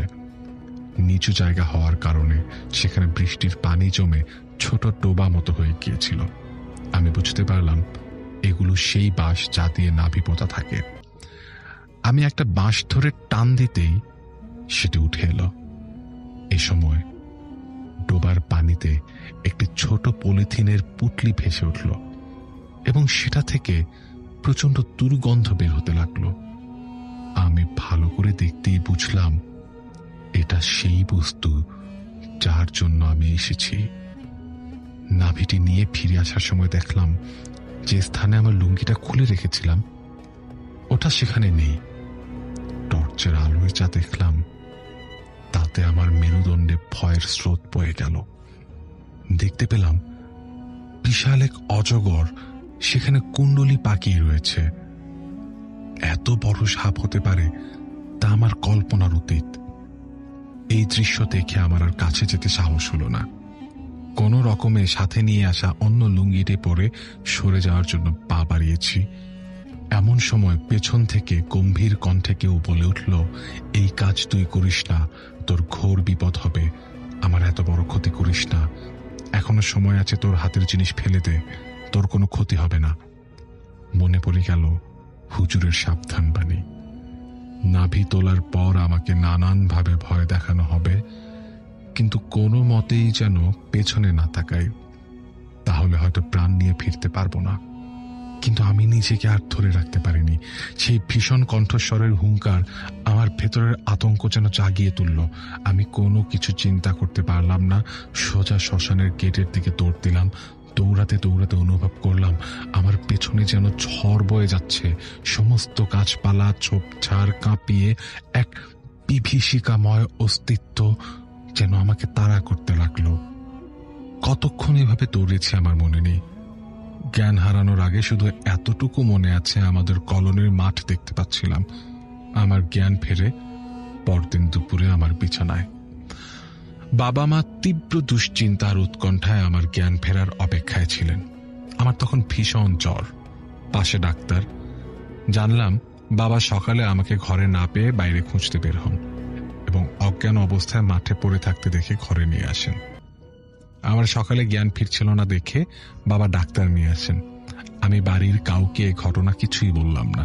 বললাম সকালে হাঁটতে বের হয়ে খুব দুর্বল লাগছিল, সে কারণেই হয়তো মাথা ঘুরে পড়ে গেছি।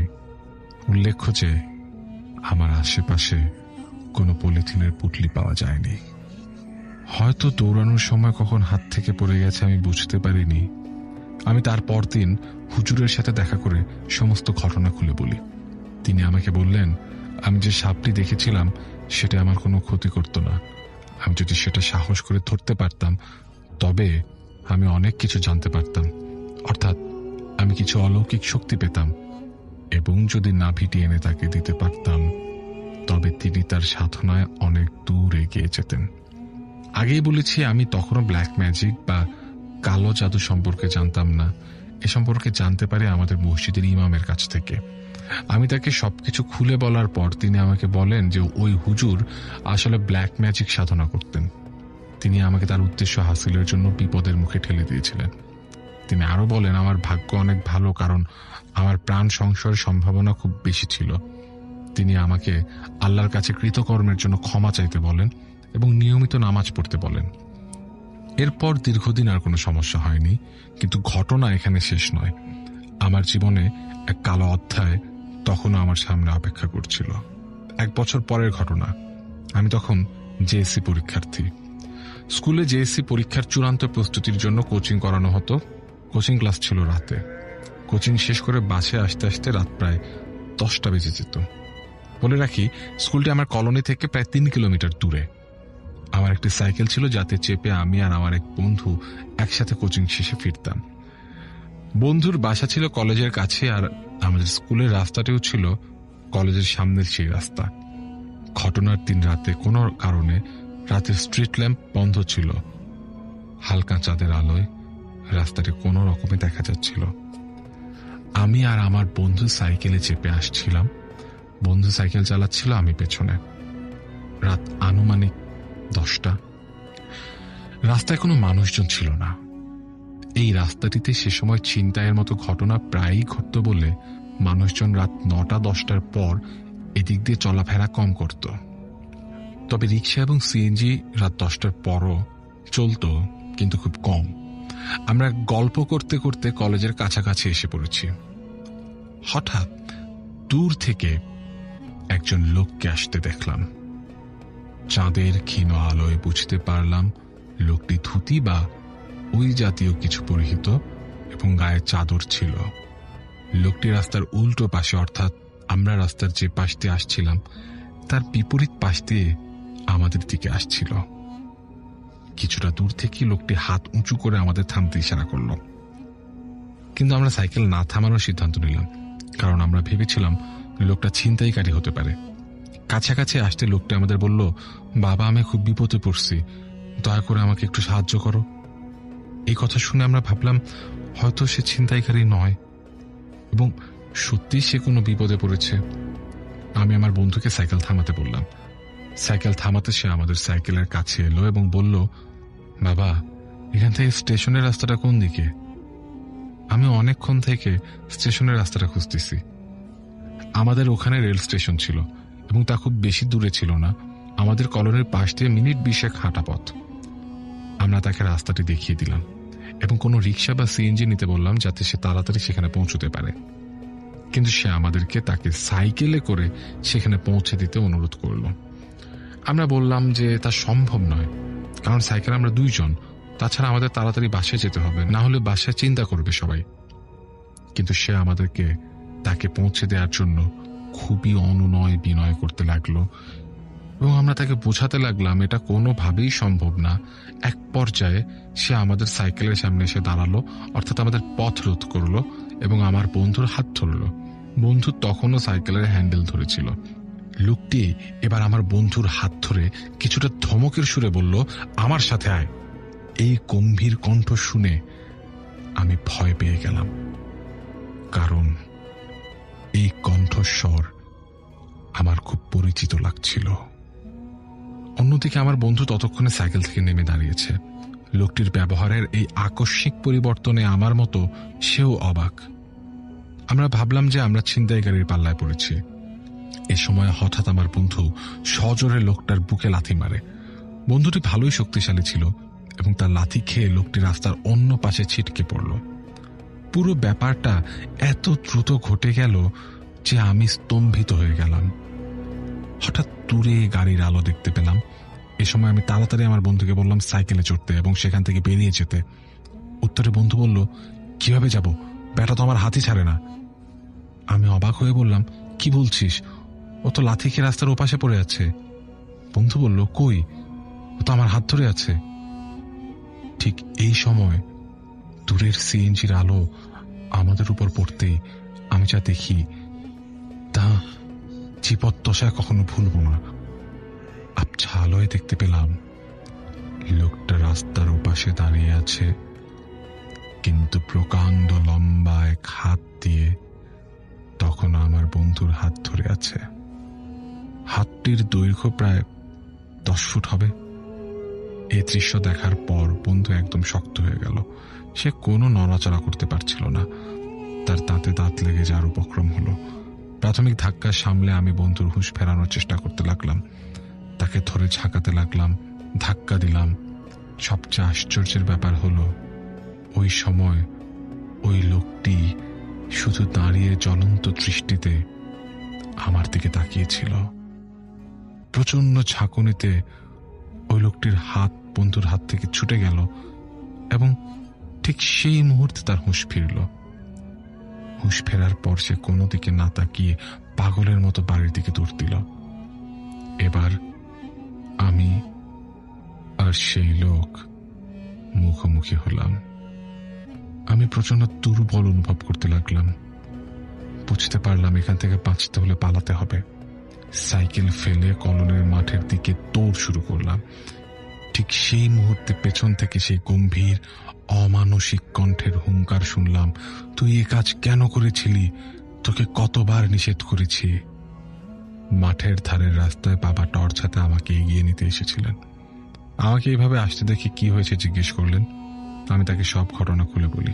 আমাদের আরো একজন অতিথি আছেন, তার কাছে আমরা যাব এবং তার ঘটনা শুনবো। আপনার নামটা প্লিজ একটু বলবেন, তারপর আপনার ঘটনায় যাব আমরা। ধন্যবাদ রাসেল ভাই। হ্যালো লিসেনার্স, আমি রায়হান আহমেদ, আমি এসেছি ধানমন্ডি থেকে। জি, আমি যে ঘটনাটা শেয়ার করবো রাসেল ভাই, এটা একটা গ্রামের ঘটনা। আর ঘটনাটা হচ্ছে আমার ছোট মামার সাথে ঘটে। তো আমার মামারা ছিল 2 ভাই ওনারা। তো নানার বড় ছেলের উনি চাইছিলেন যে উনি প্রাতিষ্ঠানিক শিক্ষায় শিক্ষিত করতে, আর ছোট ছেলে উনি কোরআনের হাফিজ হতে আর কি। তো রাসেল ভাই বলে রাখা ভালো, অনেকেই আছে যে এরকম হয়তো শুনেছেন কিনা জানি না, যে যারা কোরআনের হাফেজ মানে হতে চায়, যার জন্য মাদ্রাসায় পড়ছে, তাদের অনেকেই একটা সময়ে মানে মস্তিষ্ক বিকৃতির একটা ব্যাপার ঘটে। কিছু একটা সময়ে তারা মানে পড়াশোনা বন্ধ হয়ে যায়, তারা পড়াশোনা করতে পারে না, এরকম হয় ওদের সাথে। তো এটা ঘটনাটা শুনুন। হ্যাঁ, এটা গ্রামের মুরব্বীরা বলে জিনে আছর করে আর কি, যে ব্যাপার কারণে এরকম হয়। তো ঘটনাটা আসলে ওনার সাথে যেটা ঘটেছে, উনি একদিন উনি চঞ্চল প্রকৃতির ছিলেন, তো খেলাধুলা করতেন বেশি, ওই আপনার কোরআনের পড়া এগুলো ওনার ভালো লাগতো না আর কি। তো উনি একদিন খেলার উপকরণের জন্য বাঁশঝাড়ে যান, ভাঙা আপনার এই মাটির যে জিনিসপত্র, বাসন কোসনের টুকরা, এগুলো দিয়ে উনি খেলতেন আর কি। তো এগুলো কুড়াতে যান বাঁশঝাড়ে। তো ওইখানে উনি যখন কুড়ে নিয়ে আসেন, উনি একা আসেন না, ওনার সাথে 4টা ছোট ছোট সাপ আসে। এই সাপগুলা বাড়িতে এসে ওনার যে ছোট বোন, উনি বারান্দা খেলতেছিল, ওরে সার্কেল করে সাপগুলা ফোনা তুলে আছে। এইটা দেখার পর আমার নানি তাড়াতাড়ি আসেন, এসে বাঁশ দিয়ে সাপগুলোরে মারেন। তো ছোট সাপ, সমস্যা হয় নাই, মারছেন। তো এরপরে যে জিনিসটা ঘটে ওনার সাথে, উনি একদিন দৌড়ে নদীর পাড় থেকে নামতেছেন। তো নেমে যখন উনি দৌড়ে আসছেন বাড়ির দিকে, তো হঠাৎ ওনার সামনে পড়ে একটা বড় সাইজের একটা সাপ পড়ে। সাপটা রাস্তা পার হচ্ছে। এটা আসলে মানে এত বড় সাপ যে এটা অজগর সাপ, কিন্তু গ্রামে এরকম অজগর সাপ দেখা যাওয়ার কথা না। যেহেতু এটা দেখা গেছে, উনি এখানে ডাইরেক্ট স্টপ হয়ে গেছে, এবং উনি যদি যেতে চান ওটাকে লাফ দিয়ে যেতে হবে। উনি জান নাই, ওটা সাপটা চলে গেছে আস্তে আস্তে। তারপর উনি বাড়িতে আসেন। বাড়িতে আসার পরে ওনারা বলেন যে এই ঘটনা। তো বাড়িতে এটা জানার পর ওনারে তারা তাবিজ দেয় কোমরে বাঁধার জন্য আর কি, সাপ থেকে নিরাপত্তার জন্য। তো ওটা আসলে মানে মুরব্বীরা যেটা বলে যে এটা আসলে সাপ ছিল না, এটা ছিল আপনার বাড়ি পৈরল। মানে বাড়ি পৈরল বলতে গ্রামের মানুষ বলে যে অনেকে আছে যে মানে বাড়ি পাহারা দেয়, এটা হয়তো জিন জাতীয় কিছু হতে পারে বা অন্য কিছু, এটা বাড়ি পাহারা দেয়, এটা বাড়ি পৈরল বলে ওরা। তো যাই হোক, এই ঘটনার পর ওনার সাথে যেটা ঘটে একদিন রাতে উনি ওনার রুমে পড়তেছিলেন। তো বাইরে থেকে ওনার নাম ধরে কেউ 3বার ডাকে। উনি ডাকটা অবিকল শুনতে পান যে ওনার বড় ভাইয়ের গলা। তো উনি ভাবছেন বড় ভাই হয়তো আসছে ওনার দেখা করার জন্য। তো উনি দরজা খুলে দেন, কৌতূহলী হয়ে, বড় ভাই আসছে, দরজা তো খুলবেই। দরজা খুলে দেন। দরজা খুলে দেখেন যে এখানে কিছুই নাই, কেউই নাই। তো উনি আর কিছু কথা তো বলেন নাই, উনি জাস্ট দরজা খুলে উনি বের হয়ে যান। তো এই যে দরজা দিয়ে খুলছেন, দরজা খোলার আওয়াজ নানির কানে যায়। তো নানি যাওয়ার পর নানারে জানান যে কি হয়েছে। বাইরে এসে দেখেন যে কিছু নাই, হারিকেন নিয়ে বের হয়েছেন, অনেক আগের ঘটনা যেহেতু। তো উনি দেখেন যে উনি ঘরে নাই, মামা ঘরে নাই। তো উনি নানার বিষয়টা জানান, নানা তাড়াতাড়ি লাইট নিয়ে বের হন। তো লাইটগুলো ছিল আগের দিনের যে লাইটগুলো আর কি, বড় ব্যাটারির যে লাইটগুলো, এগুলো কম আলো দিত। তো উনি লাইট নিয়ে খুঁজতে বের হন ওনারে। তো উনি অলরেডি নদীর পাড়ে উঠে গেছেন, উঠে হাঁটা শুরু করছেন। কি একটার মানে দ্বারা তিনি ইনফ্লুয়েন্স হয়েছেন যেটা তিনি হাঁটা শুরু করছেন। তো নানা পিছনে পিছনে যান। যাওয়ার পরে যখন গাঙের পাড়ে ওঠার পরে দেখেন যে অনেক দূরে উনি হেঁটে যাচ্ছে। তো উনি যত দূরে পারেন, মানে দৌড়ে পারেন বা হাঁটে পারেন, ওনার পিছু শুরু করেন হাঁটা। তো ওনার হাঁটতে হাঁটতে একটা সময়ে উনি মানে মামা উনি গাছে উঠে গেছেন। উনি তো আসলে এখানে বলে রাখা ভালো, উনি গাছে উঠতে পারেন না, গাছ বাইতে পারেন না, কিন্তু এখানে গাছে উঠছেন কিভাবে? মানে গাছে উঠে গেছেন। আর এদিকে নানার চিৎকার চেঁচামেচিতে মানুষ জড়ো হয়ে যায়, গ্রামের মানুষ। আর গ্রামের মানুষ জড়ো হওয়ার পরে যে ব্যাপারটা ঘটে, যে এখান থেকে একজন মানুষ সাহস করে গাছে উঠে ওনাকে মানে ধরতে চায় ধস্তাধস্তি করে। তো উনি এখানে মানে ধরতে যেয়ে উনি এখানে মানে বিভৎসভাবে একটা আওয়াজ করেন। আওয়াজটা এটা আসলে আরবি ভাষায় একটা আওয়াজ করেন, কি মানে বলছেন এটা আমি অবিকল বলতে পারবো না। তবে ওনার মানে বয়সটা ছিল আপনার 3-4 মানুষ যদি সমবেত কণ্ঠে যদি একটা কথা বলে, যেরকম একটা মানে যেরকম একটা রাগ নিয়ে যদি 3-4 মানুষ একটা কথা বলে, এরকম ভাবে কথা বলছেন। এবং এই মানে বয়েস শুনে মানে যারা ছিল তারা পুরোপুরি অবাক হয়ে গেছে যে মানে কি। তারপর যাই হোক কষ্টমষ্ট করে ওনারা নামানো হয়েছে। নামানোর পর ওনার মুখ দিয়ে মানে ফেনা বের হইতেছে, সাদা রঙের ফেনা বের হইতেছে। তাড়াতাড়ি করে ওনার মানে মসজিদে নিয়ে যাওয়া হয়। হুজুর আছে মসজিদে, তো মসজিদটা কাছেই ছিল। নেওয়ার পর মসজিদে হুজুর এখানে দোয়া দুরুদ পড়ে ওনাকে আপাতত সুস্থ করে তোলেন। তারপর উনি বাড়িতে যান। বাড়িতে যাওয়ার পর আর যেহেতু ছোট ছেলে মায়ার ছিল, তো নানা চান নাই ওনারা আর মাদ্রাসায় পড়াতে। উনি ভাবছেন যে মাদ্রাসায় পড়ানোর কারণে হয়তো জিনের আসরে এই জিনিসটা হয়েছে, তো এই জন্য ওনার পড়া বন্ধ হয়ে গেছে, উনি আর পড়েন নাই। তারপর 6-7 বছর পর উনি বিদেশে চলে যান। বিদেশ থেকে এখন প্রবাসী উনি, এখন আলহামদুলিল্লাহ ভালো আছেন, ওনার সাথে আর তেমন কোনো সমস্যা হয়নি। এই ছিল ঘটনা রাসেল ভাই। আসসালামু আলাইকুম রাসেল ভাই। গ্রামের মানুষ বলে রাত 12টার পরে বিলে বা জলাশয়ের ধারে একা মাছ ধরতে যাওয়া মানে চারটাখানি করা।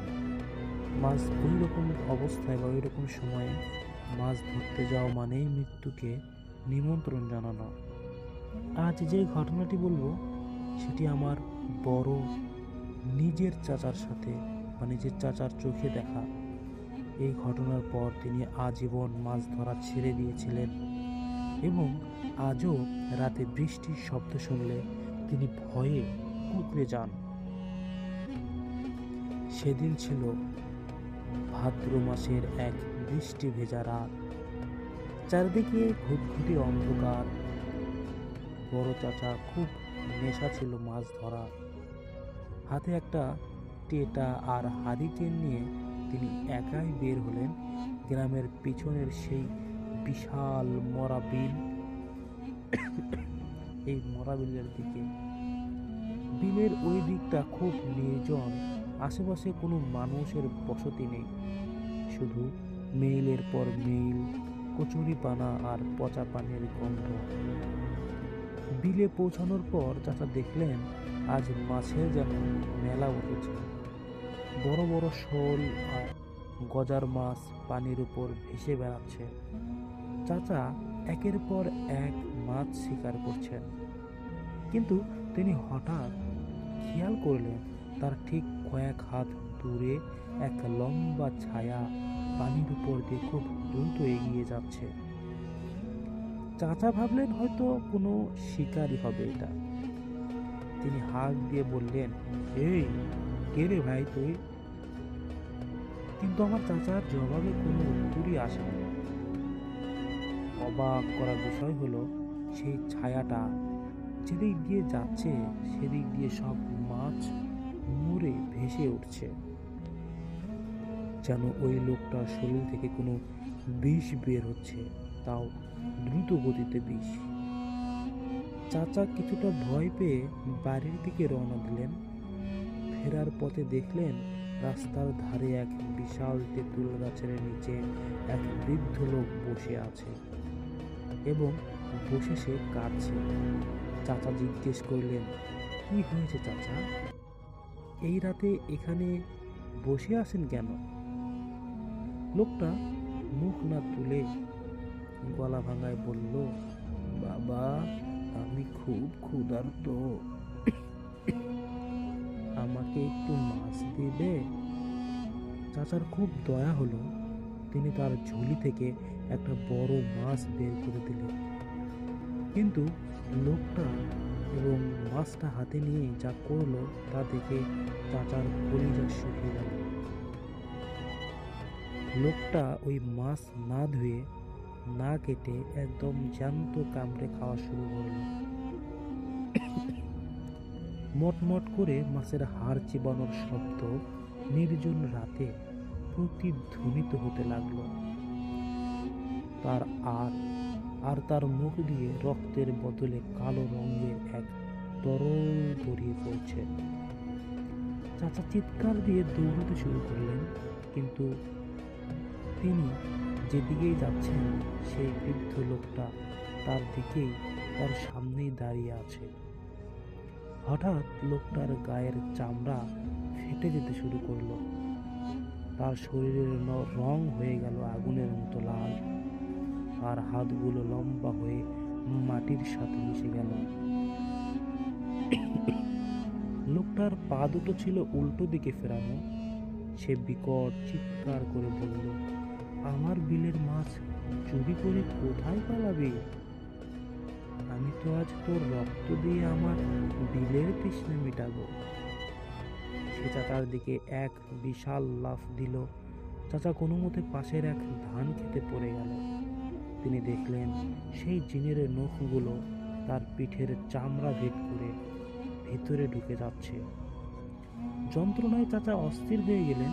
ঠিক সেই মুহূর্তে চাচার মনে পড়ল তার হাতে থাকা সেই লোহার টোটোটার কথা, যেটাকে আমরা ফাঁচা বলি। তিনি তার সব শক্তি দিয়ে সেই লোহার টোটো জিনের পায়ে গেঁথে দিলেন। লোহায় স্পর্শ করার সাথে সাথে এক বিকট বিস্ফোরণের মতো শব্দ হলো এবং পুরো এলাকা সালফারের গন্ধে ভরে গেল। সেই জিনটা আগুনের গোলার মতো জ্বলতে জ্বলতে জ্বলতে বিলের পানির ভিতরে অদৃশ্য হয়ে গেল। এটার পরের দিন সকালে চাচাকে যখন উদ্ধার করা হয়, দেখা যায় তার পুরো পিঠের চামড়া কেউ নখ দিয়ে টেনে ছিঁড়ে ফেলেছে। সবচেয়ে অদ্ভুত বিষয় হলো চাচার মাছের ঝুলিটা যখন খোলা হয় তখন সেখানে কোনো মাছ ছিল না, ছিল শুধু মরা মানুষের হাড় আর পচা কচুরি পানা। রাসেল ভাই, আজ 20 বছর হয়ে যাচ্ছে, কিন্তু চাচার পিঠের সেই 3 আঙ্গুলের দাগ, কালো দাগ আজও মোছেনি।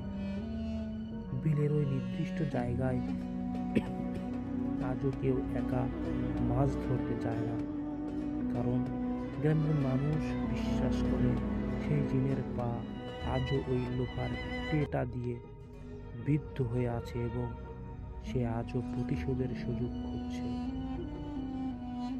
আজকের ঘটনা ছিল এটাই ভাইয়া। আমি আরও একটি ছোট ঘটনা পড়ে শেষ করব, সেই পর্যন্ত আমি বলবো সবাই একটু ধৈর্য সহকারে ঘটনাটি শুনবেন। রাসেল ভাইয়া, বড় বড় ঘটনার বাইরেও কিছু ছোট ছোট মুহূর্ত থাকে যা কলিজা কাঁপিয়ে দেওয়ার জন্য যথেষ্ট। আমার এক বন্ধুর সাথে এই ঘটনাটা ঘটেছিল। সে হোস্টেলে থাকতো। এক রাতে সে টেবিল ল্যাম্প জ্বালিয়ে পড়ছিল এবং রাত তখন আনুমানিক 2টা। তার রুমের জানালা ছিল আধ খোলা। হঠাৎ সে অনুভব করলো তার ঘাড়ের পিছনে কেউ বরফ শীতল নিঃশ্বাস ফেলছে।